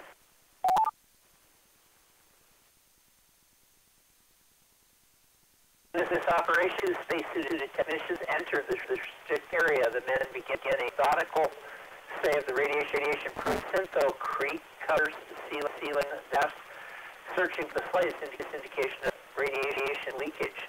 The operation is under the supervision of Professor Victor Bergman and Dr. Helena Russell, whose traction is focused more on the scopes, recording the men's vital signs than the radiation detectors as they brainwave patterns of one man, Jim Nordstrom, the wire. After suffering an apparent seizure, the man goes berserk. He attacks his co-worker and then runs into a laser layer which surrounds the restricted area. Nordstrom is repelled, smashing his helmet on an open rock. One unnaturally opaque green eye sightlessly through the splintered visor, and he dies from explosive decompression.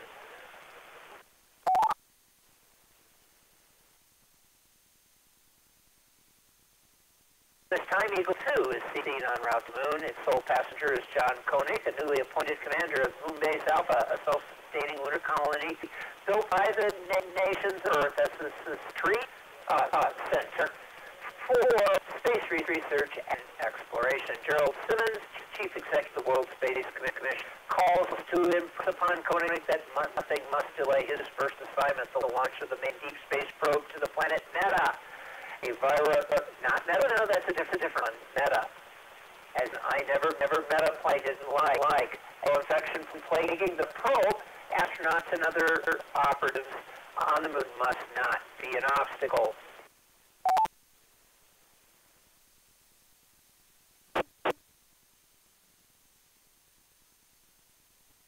I'm going to read this next paragraph. After Simmons signs off, Koenig passes the space station in lunar orbit. He watches the Meta probe ship docks with the station. Meta is a rogue planet currently passing through the outer limits of Earth's solar system. The planet was discovered. Radio astronomers are tracking the repetitive signals from deep space.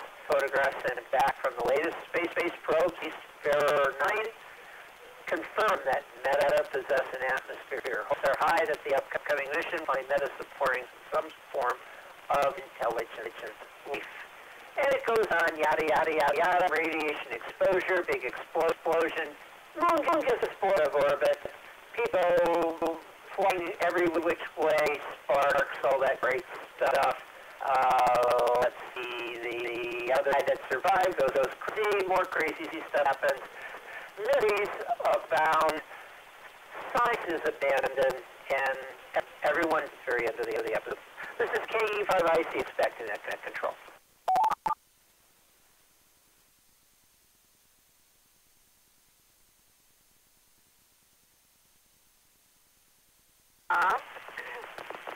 Okay,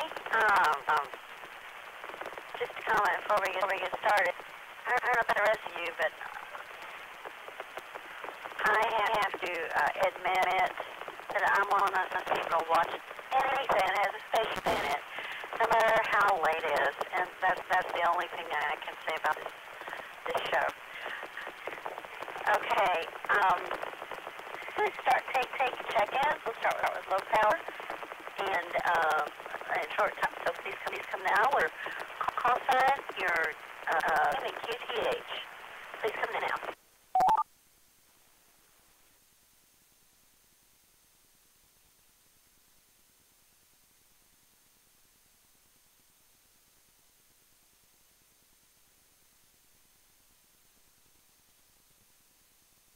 We'll go to check-in. Go ahead. Kilo 5 Zulu November Juliet Frank and Mount. November 5 Bravo Bill interrupting, and I did see it. Kilo, Foxtrot 5, Tango, Sarah, Kilo, Berlin, Alice. I did see the movie.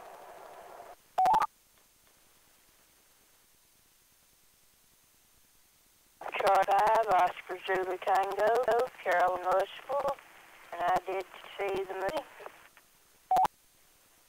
Kilo, India 5, Charlie Papa, Mobile, heading into East Dallas, and transferring to base in about 15 minutes. Did see the movie.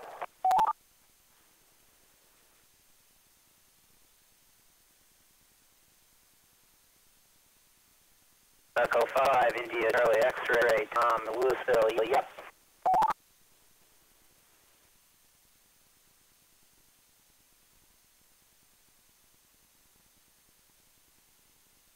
Go 5, November, James Forest, I saw the movie.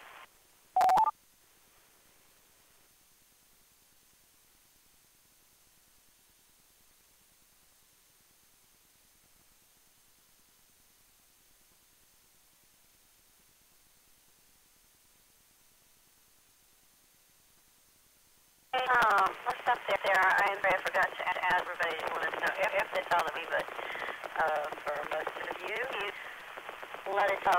I'm going to need some fills and got some gaps and maybe some mistakes. So I think it's November Juliet, Frank. Did you see the movie? Yes, I have. I did see the movie. Okay, N5 BB. Yes, you did. KFISK Burl, yes. K5OZ Carolyn, yes. KI, I think it's Charlie Pop. I don't have a name. You did see the movie, though. Please come up with your name for it. KI5ICT, this is Tim. Tim, KU5ICX, Tom. The next one I totally missed. It started with BG5. Could you please come back?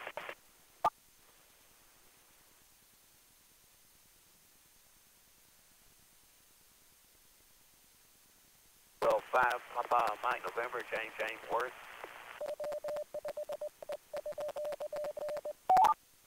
Copy. Kilo Golf 5, Papa, November, and did you see me?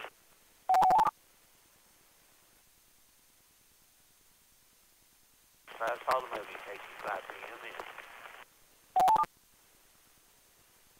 Okay, do we need Echolink in?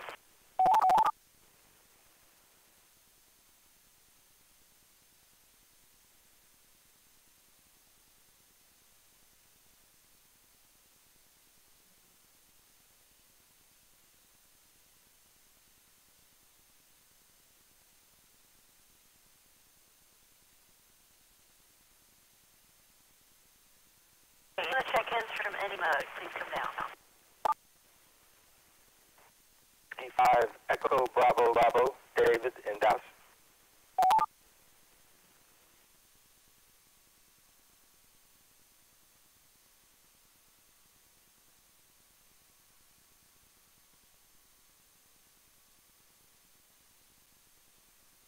EB David, did you see the movie? Oh, sorry, yes, I saw it. WEBB. Okay, anybody else have started?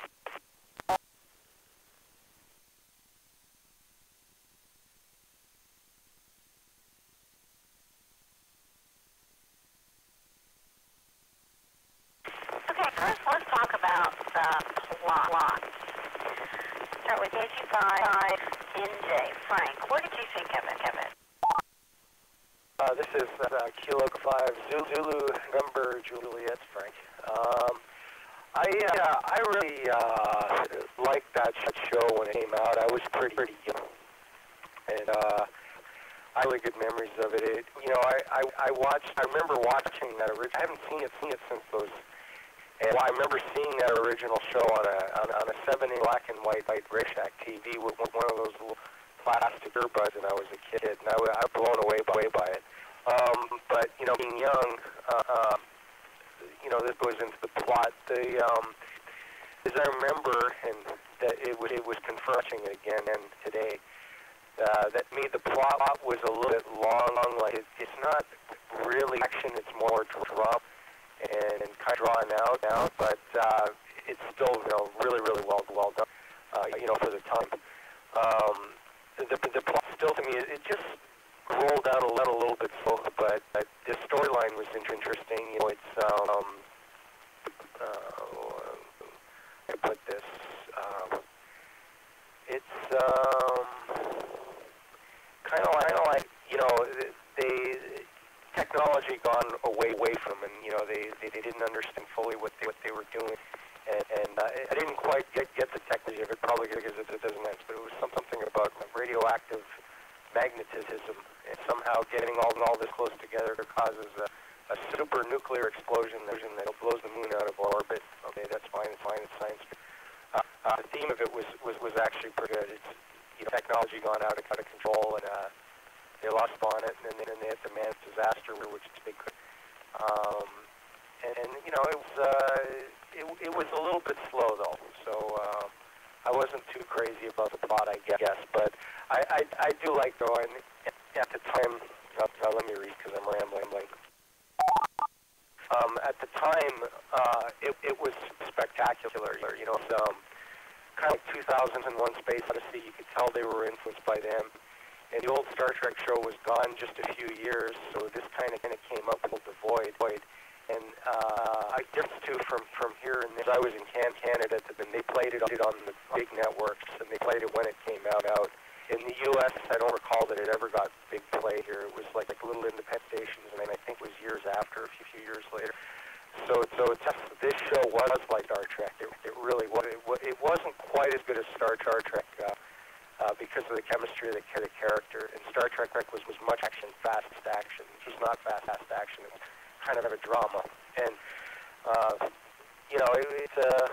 don't want to ramble too much, but I was young. It was spectacular. The effects fantastic on the oldies, especially in black and white. And then season we got color TV. So that blew away completely. But now when you see it in high definition, it looks like Thunderbirds a little bit, so it's dated. And I'm pretty sure the same who worked on Thunderbirds probably had a hand in this, because it was England where they made this. But that's all I'm going to say. Except I am this is KG5ZNJ back to Second Control. Okay, sorry about further butchering your call sign. I'll try and do better. Inside BDV, go ahead. This is NBD. Brenda, what did you want us to talk about first? Was it just plot or which? So we're talking about plot first, but we're not locked into that. If you have something you want to talk about. Okay. Well, the plot is intriguing, although the science, of course, absolutely knows it. Thing that would move the moon out of the Earth's orbit in such a serious manner would completely obliterate it. And there's no conceivable man-made nuclear explosion that.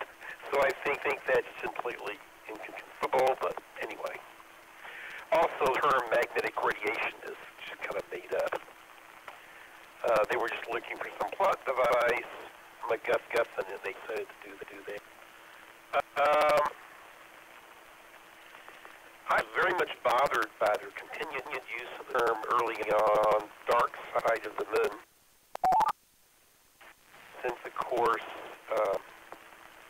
there is no dark side of the moon other than a dark side of the Earth. Any point of them gets light and dark. So, I don't know. That was goofy. As far as plot goes,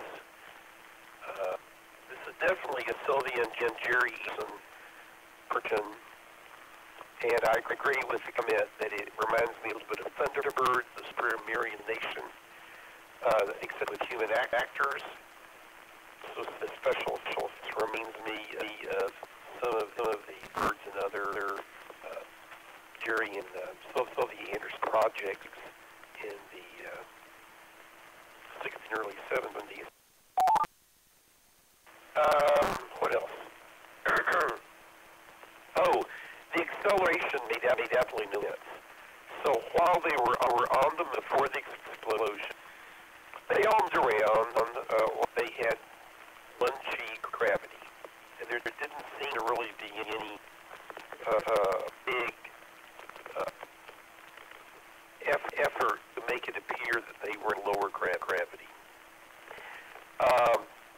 When they were accelerating and couldn't move, there's no explanation for why the acceleration suddenly decreased. And it happened to decrease to exactly 1G gravity again. No explanation, no science there. Of course, there's no requirement for science fiction things to be realistic to science, but you usually expect a little bit of science. There was none. Let me see what else about plot.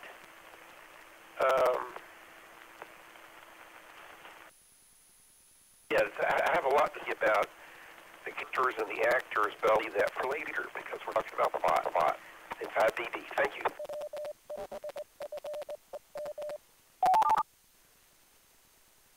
Okay, go by TSKK Burl, yes.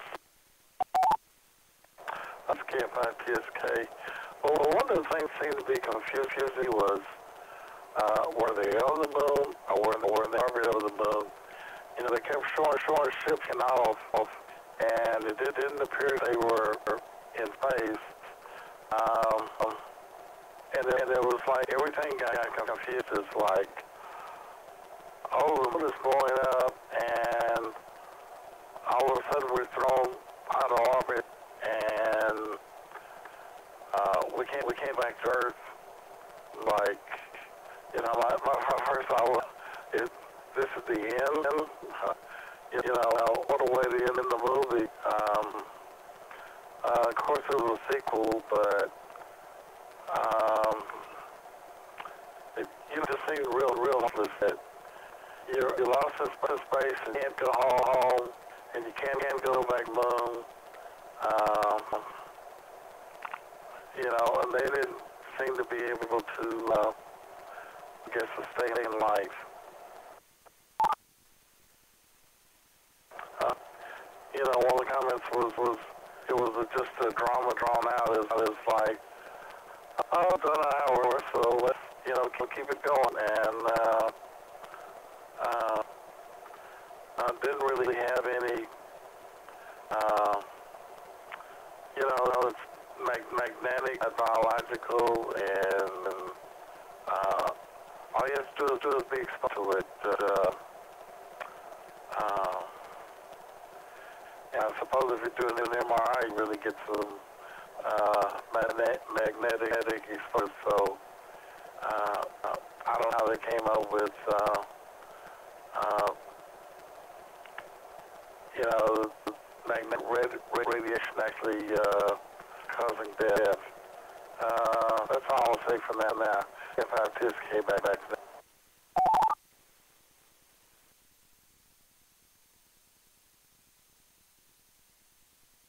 55 Carolyn, go ahead.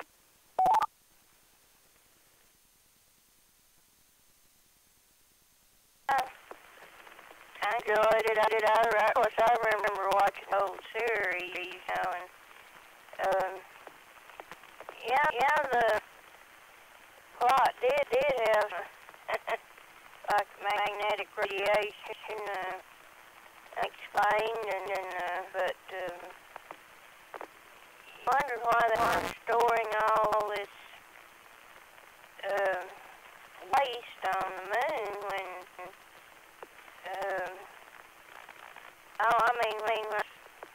back when it was on TV, I wondered why they didn't just, you know, send to the sun, or I guess it'd been too expensive, you know, but I remember thinking, you know, there's a better way they could have done it, maybe just send it off into space,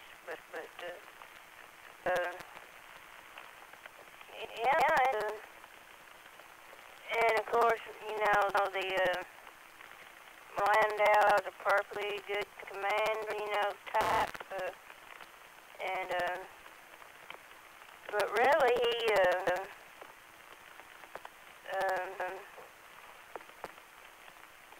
came late to the scene. He didn't have any control over the first accident, so to speak, and but the Andersons, they were a good team. They in Pinewood Studios in England when I remember Project UFO. That was a great series, and they produced, and I thought that spacecraft reminded me of the one from that from Project UFO, but I'm not sure. But, yeah, you did wonder what they were going to do after they got out into space. Maybe meet this other planet that was passing through. But I always enjoyed the series, though. H5OZT. Thank you, Carolyn. KI5ICP. Tim, go ahead. This is KICCP.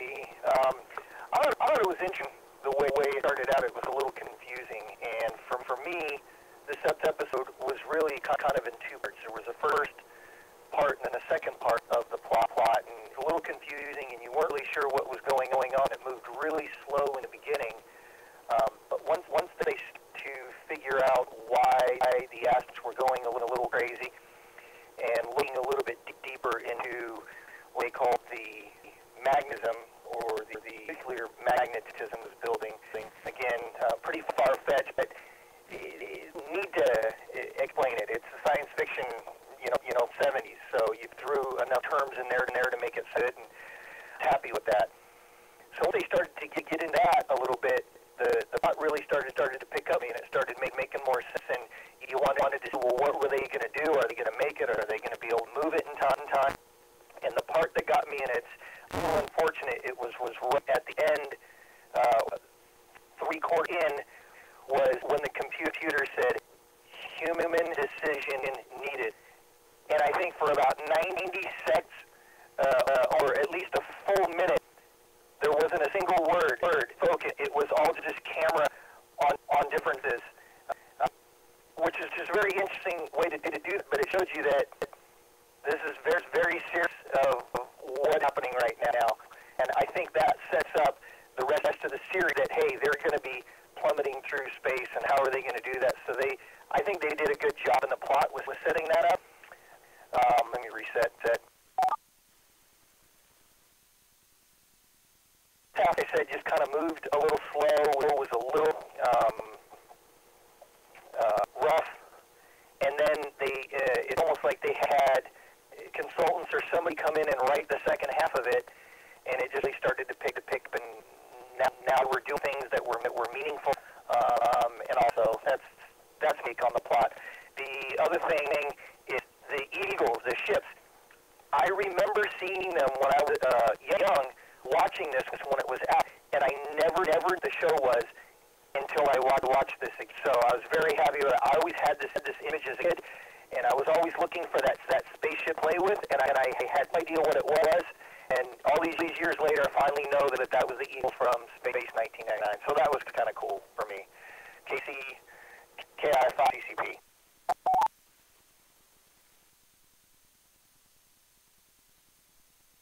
Hey, KE5ICX. Go ahead.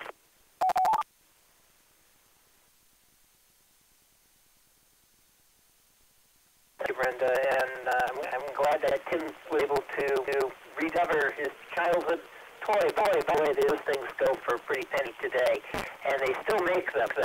The Eagles were tremendous popular as a science fiction toy. As time goes on, they still are today. They're pretty much the designs didn't come true, so it's pretty cool. And storyline, why? Why? I agree with what others have said. I didn't realize until rewatching it just how slowly the plot unfolds in a 1 hour TV show. And went on and on. But now looking at this series that goes on and on and on, longer than about any 2-hour movie that we've watched, I can see that it's packed in with a lot of stuff. I think, too, they were trying to do, and they kept it slower piece, is that they spent all this money on these sets, and they want you to look them and say, this is the future. This is the year 1999. And we have cool stuff to show you. So I thought it kind of made sense to me. It kind of follows along a little bit the first half thing, a little bit like 2001: A Space Odyssey. We got Kone coming on board the Eagle 2. He's the only guy with the 2 pilots up front. Bringing him over, it's not a regular. It's obviously a special thing. So that alone makes it suspicious, and it makes him special. The fact that he goes and listens to Victor, and Victor says, this is about the virus, wink, wink, nod, nod, as though maybe being listened into while they're in the travel pod. But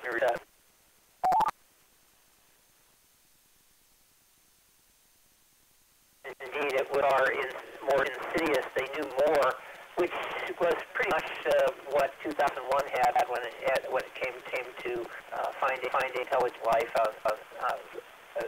occasions of intelligent life on the moon. So I think those parts were kind of stolen from. The other part is just trying to establish the whole idea of space, and so it's left open because it is indeed a story that continues on. So those parts were interesting.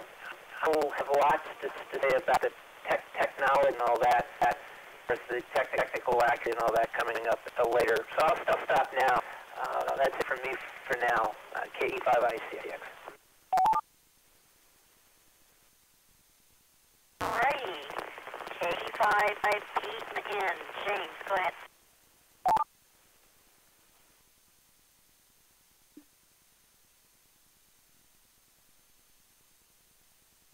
I kind of initially thought that movie was going to be like some of the others that we watched. It was going to be getting around all over the place, but I realized that, the plot changed a third of the way in from that original spaceship launch to the figure out why everybody was getting put on the I guess the moon, wherever that fake was.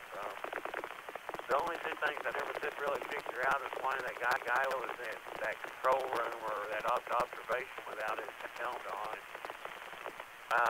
Obviously, he'd been exposed to radiation while he was in there with 2 guys that weren't suited up. And also figure out what looked like a space station, where that came from. KQ5PM is better than that.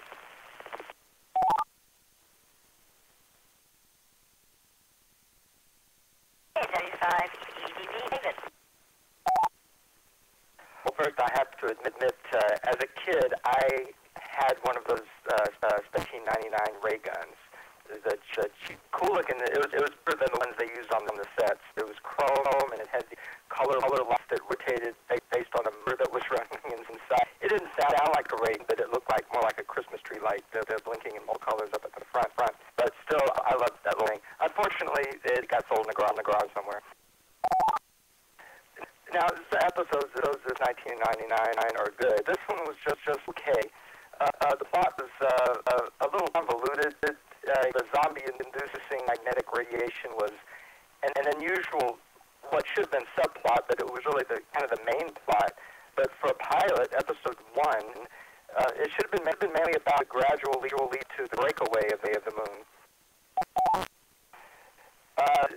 And you would think that, somebody would have had back then an iPhone 1 or something with a magnetic field detector or there's something in the nav systems on the Eagles that would have alerted them to there's a higher than normal magnetic field we're passing over this nav point.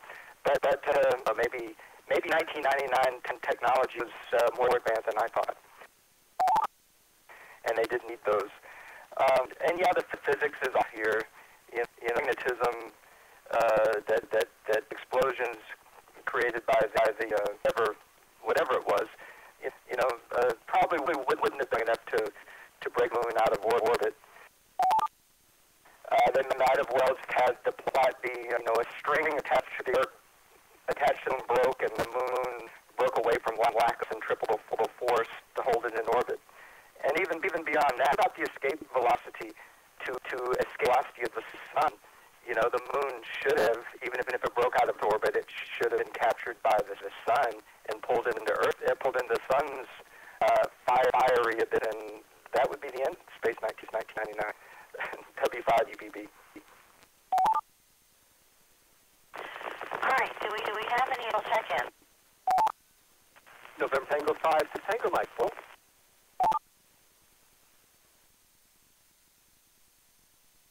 T5 Tony, did you see the movie?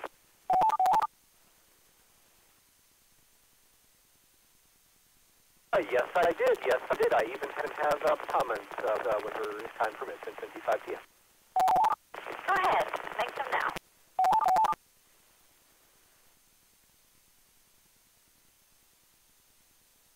I really just wanted to do two people. I think the first was Tim, and the second David.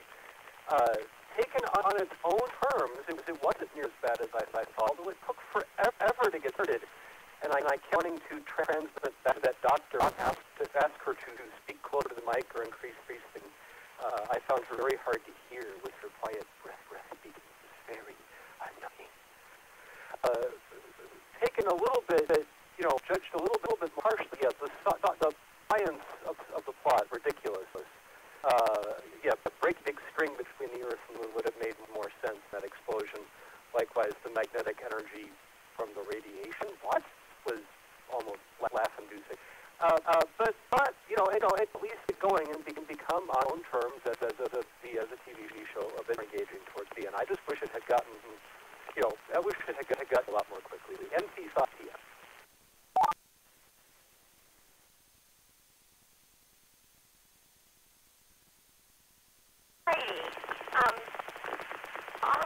I was sent to DevOTP series today.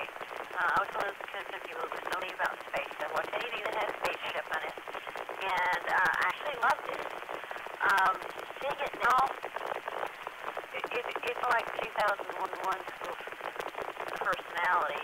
Nobody had any personality whatsoever. They didn't smile. They didn't horse around, joke around, pull pranks, or have late discussions about the meaning of life. Everybody's one-dimensional, and one of my main complaints about 2001, although it had one of the spaceships, but there's one thing that looking at it now that I don't like about it is people dying right and left. Nobody seems to care. So I thought that was satisfying. I do want to make a comment about the costumes. They were pretty cool. But the space-seeking outfit that's on one, it really helps your credibility. It was designed by Rudy Gervich, who was the designer of the day.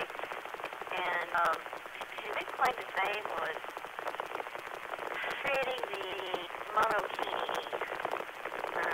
We may be too young to tell about this. It was a huge scandal and a big deal in Life or Look magazine, probably Life magazine.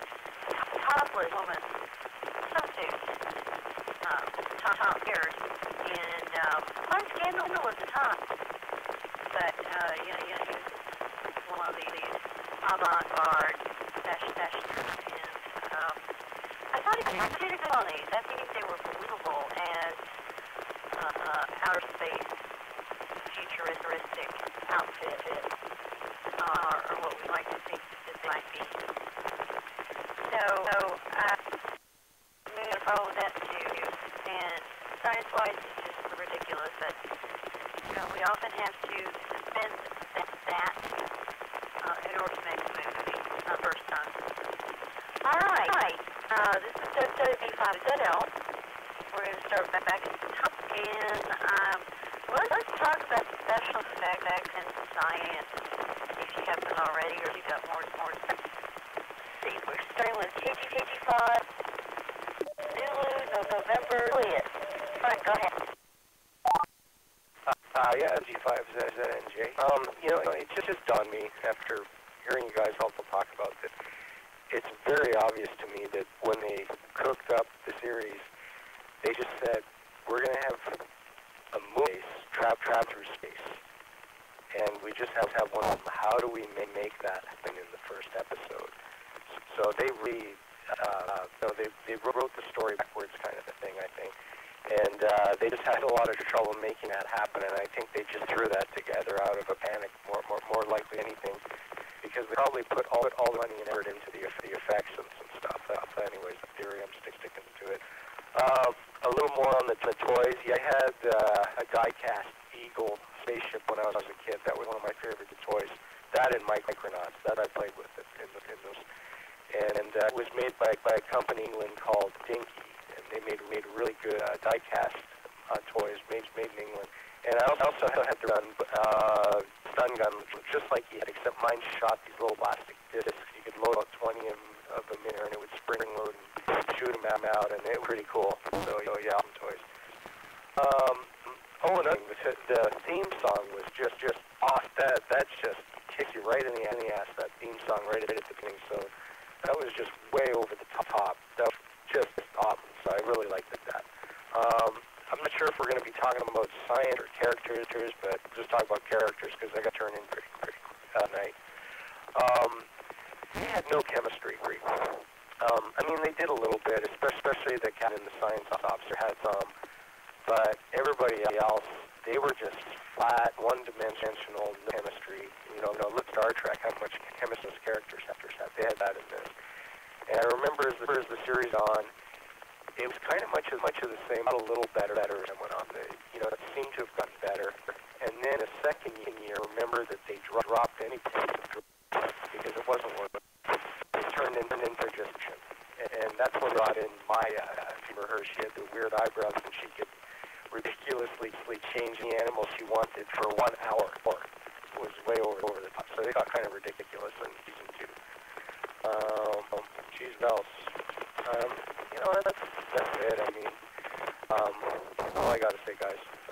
This is KG5ZNJ. I have to leave early tonight, so 7-3, everybody. Take care. Back in net control. Okay, inside D, what do you think about special effects and science? This is inside BB. Well, let's see. So limit myself to special effects and science. I already mentioned I thought that this science was poor. Both gravity didn't seem realistic. Magnetic radiation doesn't exist. Moon wouldn't be pushed to orbit by an explosion of that nature. I didn't understand them losing their brains because of things theoria that they could explain real. Didn't understand the signal from Meta and their inability to interpret it. I didn't understand if they were going forward Meta at the end. It wasn't clear on this episode. I didn't understand their lack of interest in safety. All these people were dying, they didn't really care. So, I don't know. Didn't really understand the science there. I thought the special effects reasonably good at the time. Some of them were a little bit Thunderbird, Curie, and Soviet looking for the crashes and things. But I thought most of them were actually good, and it was pretty reasonable look considering what it was made. It wasn't 2000 Space Odyssey great, but it's still okay. And it's very good TV.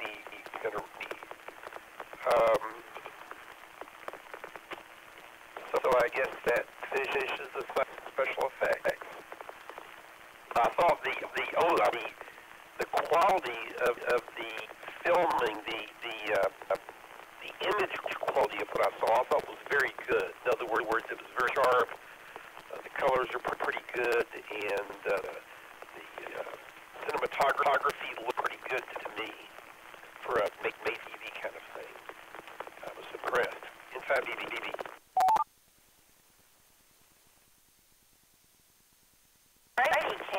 PSK Burl. Oh, yeah, PSK. Well, I thought special effects were good. I thought the uniforms were good, but you know, there were so many times they were showing that, hey, we're gonna free buttons and things happen, and you know, you're sitting there pressing all these buttons, and you have a company that you talk to. You know, where's Alexa? You know, when we started, you know, first thought was Martin Landau, Barbara Banks, like, oh, now I know what this movie will be about, but, you know, there was Barry Moore also in the middle of it, but the character really convincing to me that, you know, they weren't concerned about the loss of life, and, you know, at the end, it's like, the commissioner was just, he was just there, you know, it was like, Wendell, I'm George, can't find his next net.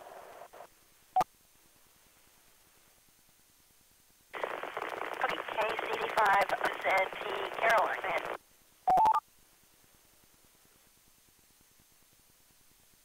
I agree with a lot of what people saying. The focus was on the three main characters, scientist, the commander, and the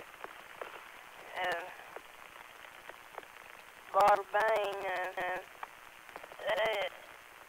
In this first episode, they didn't seem to develop very many minor characters. People that you get to know, you know, like a lot of shows do, you know, you really get the minor characters too now, and this might be hard to do in our show, but that's something that sort of sticks out here, and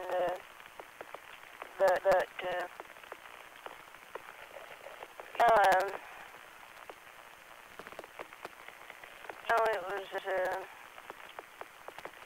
they said sometimes you weren't really sure what they were doing. I mean, how were they investigating these storage containers? But anyway, it seemed to focus on the three main characters, but in later episodes you began to know more of the minor characters, but that was the thing that stuck out to me, you know. And yet, these were all going to have to work together to survive, and so, you know, they would have to learn to, well, I say work together, but they needed to gradually develop more of the other characters, and KC5ZT.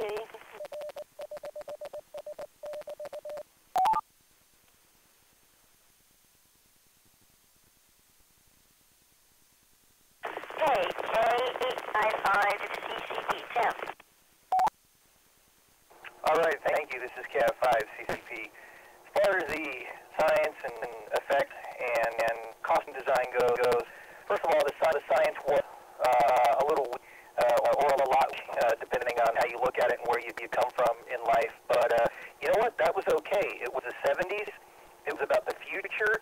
And it was about all the crazy things that could happen to you, and we loved it. So they could make up what wanted. They could not have it be as sciencey as it needed to, and just throw enough at to just take you down that road.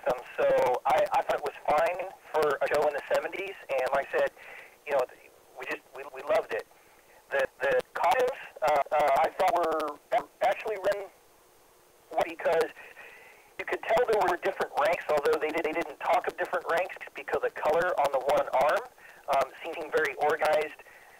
was, a big organized, whatever happened to be, like Star Trek in that way. And they made one comparison to that when they went back to the news channel that was talking about how the moon had broken out of orbit. I mean, you got a feel for, okay, those are people back on Earth, and now all of the astronauts, they have a very, very different look and feel to them, the suits, because of just their emotionless sort of that they talked and connected to each other, really made them stand. I think all of that was on purpose. I know some of us are kind of down on that, but I think some of that was on purpose. Somebody had mentioned the opening song. I'd have to agree. That was just a lot of fun. And you hear it, you're like, okay, this is great. The one thing about the science that got me, though, was in the beginning, the whole idea was we have to get on Meta. I don't know how far it was, but it seemed like it was passing close. Couldn't have been as close as the moon to Earth, though. Just couldn't have been. Would have been all sorts of things wrong with that. It's gravitational pull and everything. So the thing that just didn't make any sense at all is that once the moon moved out of orbit, now all of a sudden they can't go back to Earth, but yet they were planning a trip first to go to Meta. So that just didn't sit well with me. Hey, wait, we showed right. So the moon is now moving space and it's all good. The one I wanted to mention was remote control they had. I thought that was kind of funny, and that was right out of the 70s. That was space. That was out of the 70s.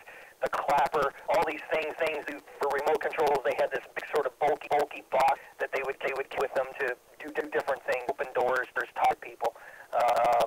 Either hated it or you loved that aspect of it. Back to Net Control KI5 CCCP.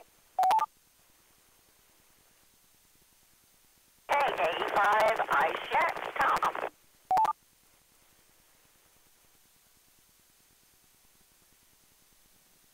Not sure I can really add much more. I agree about the characters, very antiseptic. You're looking for your principal characters to have a lot of interest, intellectual capital that you would like to learn more about. I didn't care much about Helen Russell nor Commander Koenig. The character that did come out, but it did flower in the series, of course, was Victor.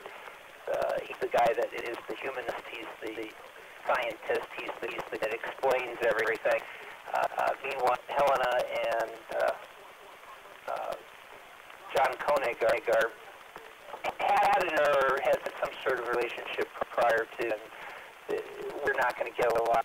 Reminded me a lot of the Star Trek Next Generation thing that went on where the motion picture wasn't a ton of interaction. There was something there, but in the end, we're not going to get out of it. And it wasn't until they started to exploit it in the second season under Fred Friedenberger, who had done third season of Star Trek, that disastrous third season. He also did disastrous second season of Space 99, as well as the season of the Wild West. So if you're familiar with those other two iconic shows, Friedenberger and his work, although he's considered a show fiction, so he can build up the character as a second season.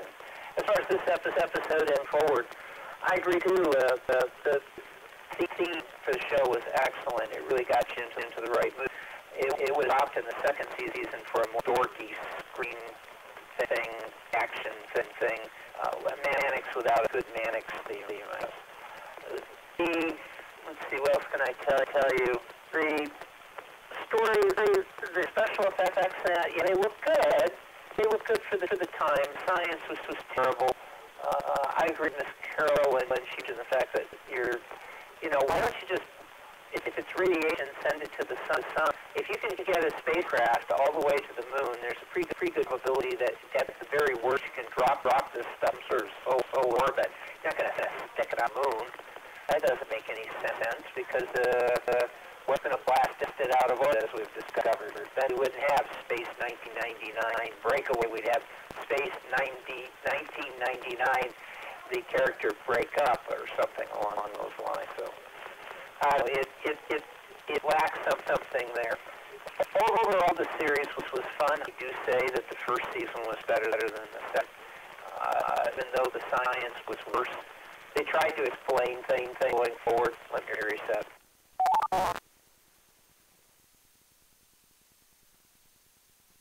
To explain that the moon had gone into sort of hyperwarp thing, and that's why they were able to get halfway across the galaxy. Yet, as the series went on, they spent a lot of time visiting these worlds that became unbelievably close to the moon unbelievably to these worlds. They came to the conclusion the entire galaxy is about the size of a small soundstage. Perfect for make television series. Thing with scope kind of show. Lastly, they tried to do kind of a metaphysical thing with science transcends into this extraordinary, special stuff going on, similar to the final scene from 2001: A Space Odyssey, where we get this star child. They tried episodes to do that, and it was forced, and it didn't always work. But the series whole was kind of it was enjoyable to watch. You didn't know exactly what was going to happen, and yeah, you did a sense of the science. Is Star Trek? No, it's not that good. Iteration of Star Trek. Is it Star Wars or fantasy? To a certain extent, but really, or lost in space. To a certain extent, it didn't go way out. It tried to suggest all of these different things that could happen, and then the mysteries of the universe. So it kind of fitted in this weird category of its own. It had some wonderful physical aspects to it. Visuals were great up until you got the displays and the outputs and all that, and then it looked terrible. So it had potential, had a limited budget, but they were able to do as much as based on what they had. I think they could have used some writers overall, and the series could have been a little more even. That's it from me. KE55ICF. Okay, Q5ENTMJ. Go ahead.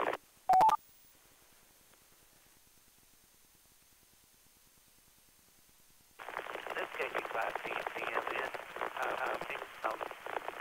Not special race was probably time period. One thing that got me was guys in the orange suits. They reminded me of the dumb suits with a little bit of electrons around the wrist and the ankles. And then space helmets well, they were helmets, but I don't know that didn't care for the orange jumpsuits that well. I really couldn't figure out where they were, if they were on the moon or if they were on the space station or even one of the ships, especially at the end. And I didn't really care for the informational G-forces that back from the MN to the net.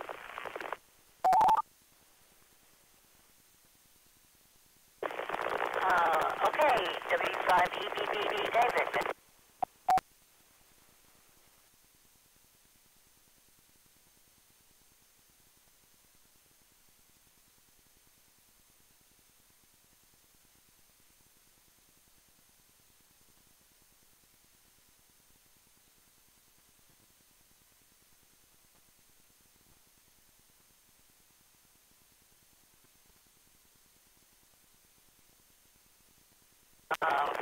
Talking about effects and science.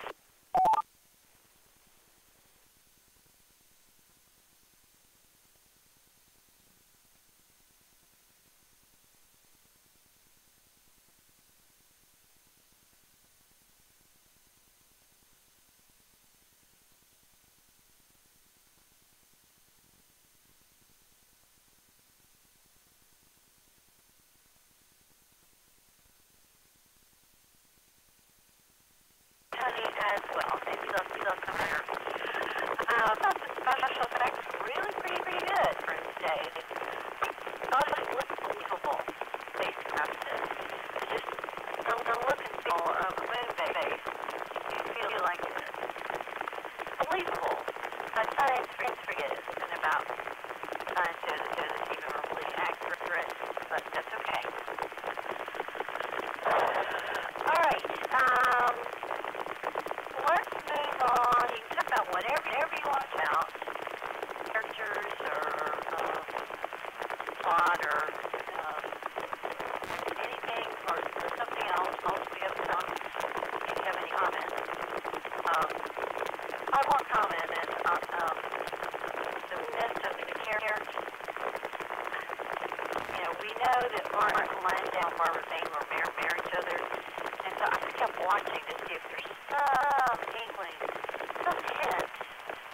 There's something going on there. It didn't see anything at all. Most everybody was so-called hard to relate. It's okay. Have patience. Okay, let's go back at the top and you can talk about anything you want to talk about. Inside BD, I think you're up.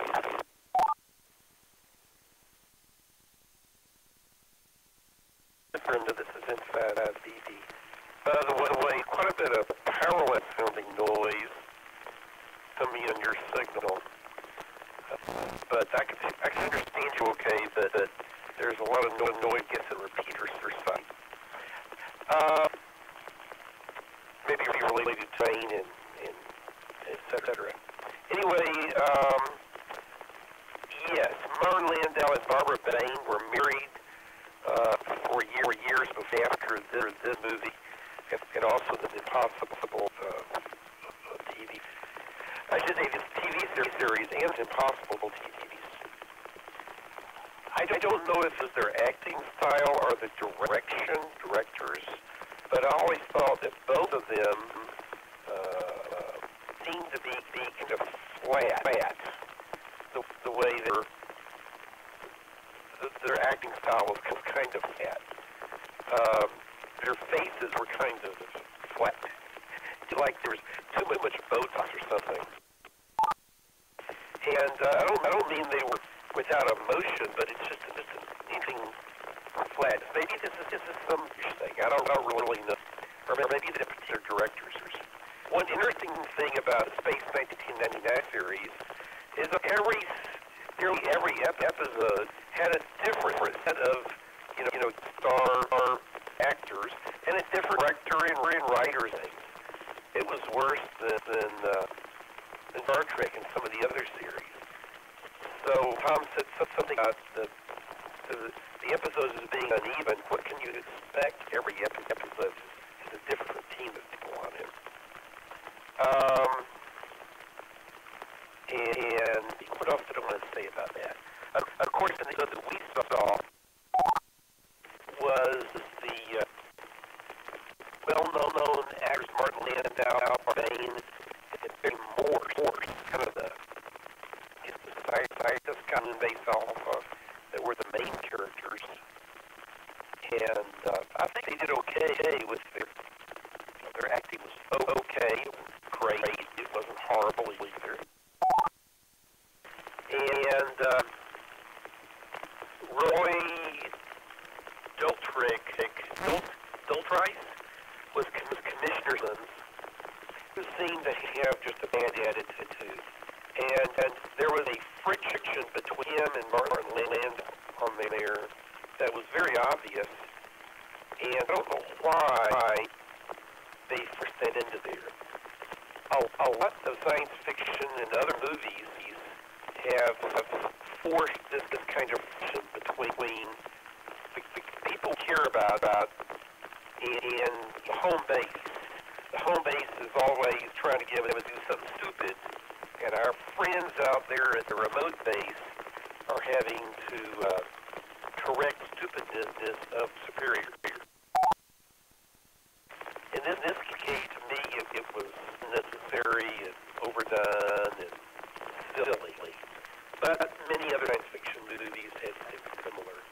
I think a lot of it was because of people that came out of World War II, maybe the Korean War, and actors that maybe he had worked in it, or directors that were young during World War II, and then 20 years later, 30 years later, they were in these participating in these shows, and they had a pin-up animosity toward stupid military management that came across in their science fiction stories, where they tried to portray the management directors as goofus people, goofy people doing stupid things. Let's see. In the series, there were all kinds of other people. Peter Cushing was in the series. It was a like all British actors that had been used where in the 40s and 60s somehow got used in Space 1999, I think. There were just all kinds of people on there. I guess in my comments tonight, this is in fact.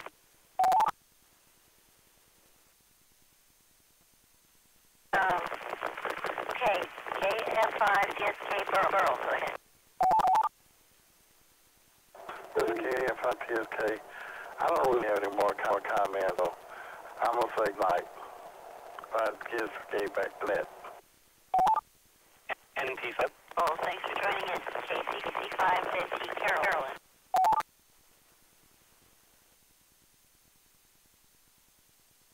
Connie needs something first.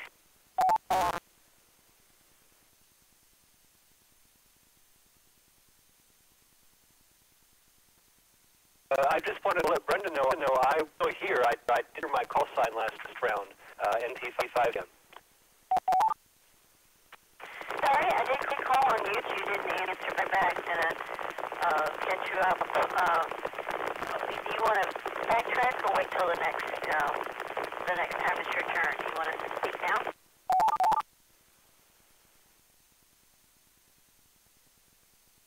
I can be later late. Just please key down and make sure my call in is after a second or so, because you said something that we're talking about characters in a Fed. I never actually heard a call sign. I didn't ever understand being called NT5 TFTM.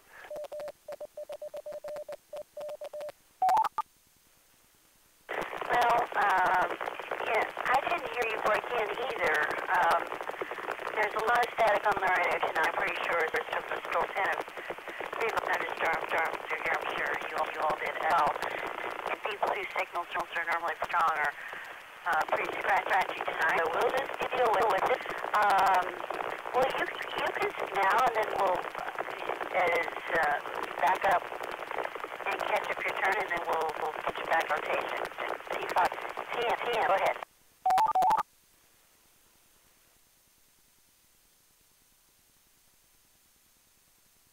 Okay, sure. Yeah, we're probably close to winding up. I just wanted to say that I gave the characters a big pass. I did think they were very flat and not very interesting, but so many series start that way. Writers and the actors don't really know what to do with the characters, and so they're awkward, boring, or behave strangely.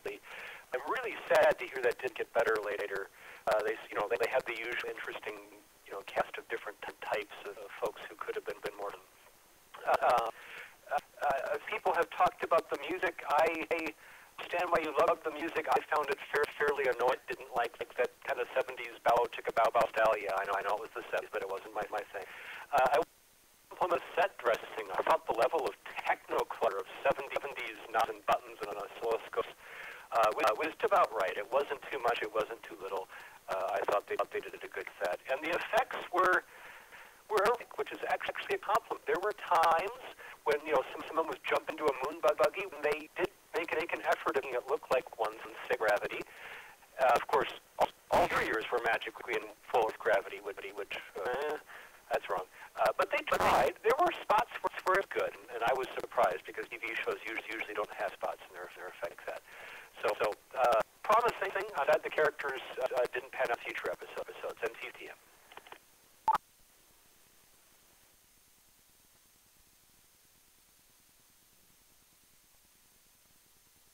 Okay, then we're going to circle back up to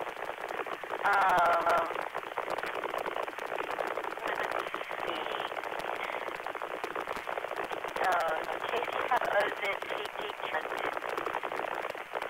speak? Or is it your turn?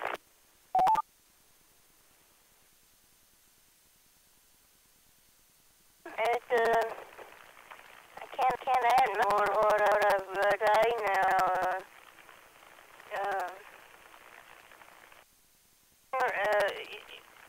You know, the exteriors showing this large sprawling moon base,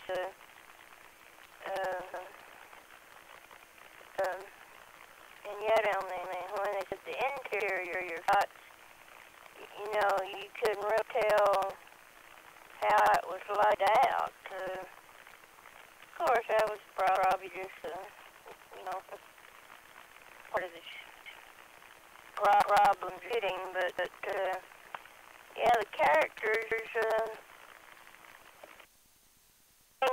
immediately see it and you say you think Mission Impossible or Martin Landau, you mean associate it with them, but and Barry Morse was a fugitive, and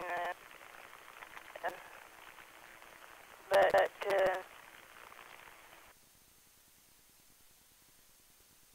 everybody seemed to recognize that he was, you know, Martin was the commander, you know, and took charge, you know, especially at the end when he made the speech, and yet you'd think that some of the people would have panicked when they found out what had happened, but they didn't seem to. But anyway, like I say, it was enjoyable, and to me, the whole show was, you know. But all I can think of KH5OZT. Yeah, I agree. You think that people would be a little more upset if they were heading out to another. You'll never see your family together. Okay. Okay, KI5CCPD 10.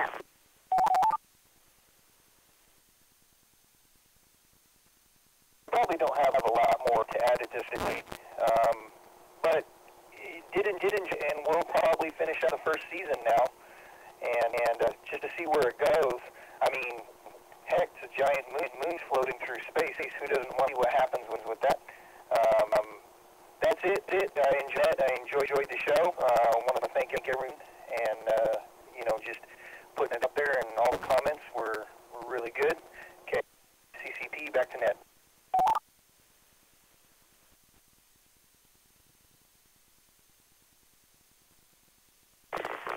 Okay, E5 ICX.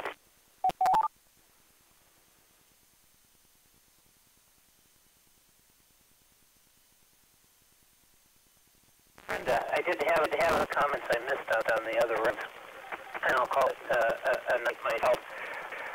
So as far as the technical part of it, it was interesting to note, you know, limited resources on the moon. I mean, we don't have a lot of air. We don't have a lot of food. We don't have any of that stuff that it's self-sustaining, certainly. But they got these big, huge jets, two stories tall in a couple of instances. You got to heat that. You got the air circulating. A lot of wasted space. Why? Always for the massive space waste. Oh, that seems kind of odd. That's a lot of wasted air and space. Cool, looks cool, but it's a lot of wasted space. One thing I do remember, and this is true, Ms. Carolyn mentioned it earlier, that there was a previous series called UFO, and we've touched upon it in the past, like on this net. But UFO was the series prior to Gary Anderson, Jim Sylvia Anderson. The second season, which never happened, was, are you ready for this? They also had a moon base in that series, and they periodically went to it. And their storyline for the second season was the Earth gets destroyed, and them gets, yep, blasted into deep space. So our main characters on board. And some of the storyboards that were used for it that look an awful lot like Space 999. So with that, there was a hiatus about 4 or 5 years before Space 1999 has actually got off the ground. And since UFO only made it one season, they had to regroup, refinance, and all of that. So it just off as its own series with the moon being spun off into deep space. So that for me, I enjoyed it. I was surprised how different it was than what I remember it as a series, and I'll go back and watch it as well. It's kind of cool. It's also available over on one of the. If you look at the page at the link, you'll see that there is a. Let me reset.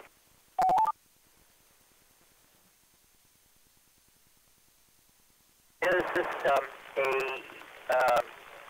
streaming service that's available for free that you can go ahead and join? There's no payment and no credit card, none of that stuff.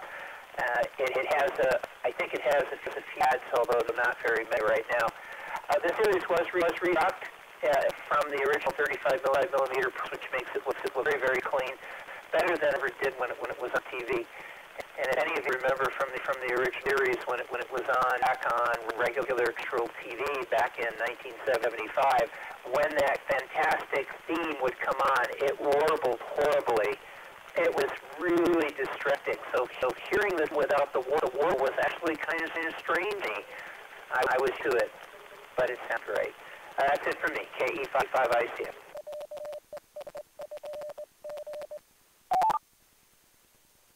Okay, KG5PM in James.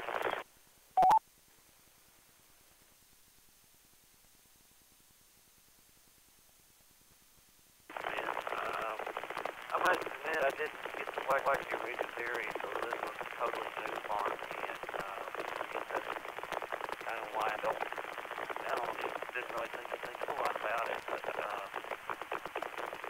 I thought Barbara Bain was rather flat at the beginning, all the way through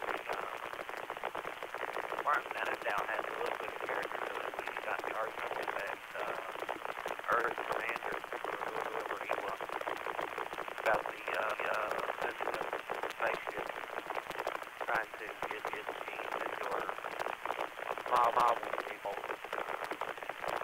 That's about all I got back to the net.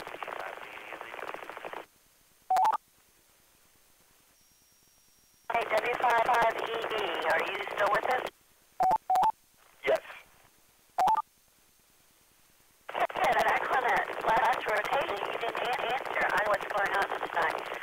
So please go ahead with some comments. You double time. All right.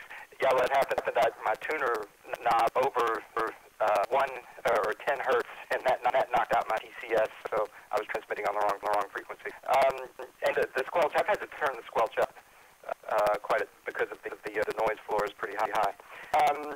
So special, well, let's see, the character Doc Russell, yeah, very emotionless, calm, cool, and collected. Either completely emotionless or really cool demeanor. I'm not sure which was intended, but kind of came across. That eagle design is iconic. I mean, you recognize that. But you see it. I think like the 2010 A Space Odyssey had sort of a look, sort of a praying mantis head and a wiener dog body and legs. Maybe that favorite pet of designed that particular spaceship. But yeah, the costumes, polyester, iron belt and slacks with a comfortable matching pullover, long sleeve shirt with this nectarous zipper on one sleeve, and useless zippers. I think were kind of in vogue at that time. And the prop master or interior specialist is a real fan of oscilloscopes, and the 3D Juice figures were pretty cool. I guess of the Meta planet. And those were the analog electronics. I don't think there were any graphics to depict that. I don't think computers could do it that back in the day. This episode is on the date September 1999, 99199. I mean, that's a pretty ominous combination of numbers, and not too unexpected that we're going to have a bad day. just one final. Almost all of the TV, sci-fi TV and movies from the 50s, 60s, 70s, very optimistic on their projections of where we would be, well, day. And watching this again is kind of reminiscent of the fact that they really did not predict where we would be, and it's kind of disappointing.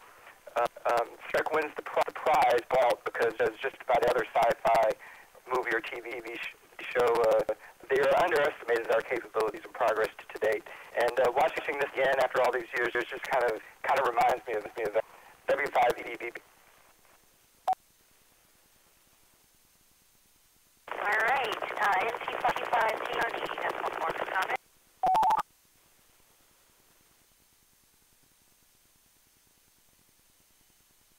Yes, please, thank you. Thank you very much. Yeah, to follow up on Dave's remarks there, yeah, it's really kind of funny how much underrating there was, because there's really nothing in this that couldn't have been done in 1975. A big move like that would have been expensive in 1975. It would be expensive now. But there's nothing that was technologically impossible, except when it was, big science, like blasting and so, yeah, they really go out for any progress there. Really, the costumes, the zipper was gnarled. Wrote about that in my notes. Kind of a funny and weird zip. I'm not sure what it was for. I did actually, a couple people commented the costume designer. I'd like to echo for the usual space jumpsuit with no pockets. They could have done a lot worse. They managed to make it look better on people than I expected. So that's all. And thank you, Rich. I know it's hard to coherent at night for a late night at NT5 PM.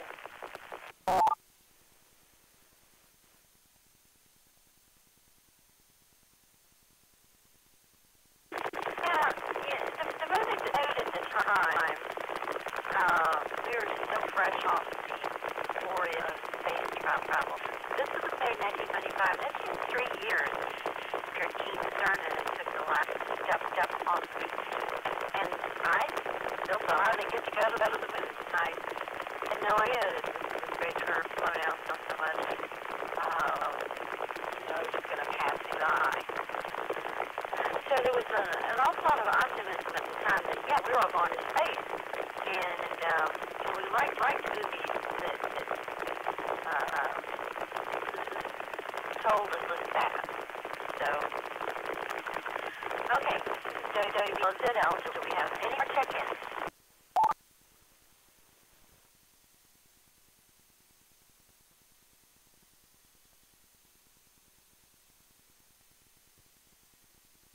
Anybody else want to have a comment to make before we close this out?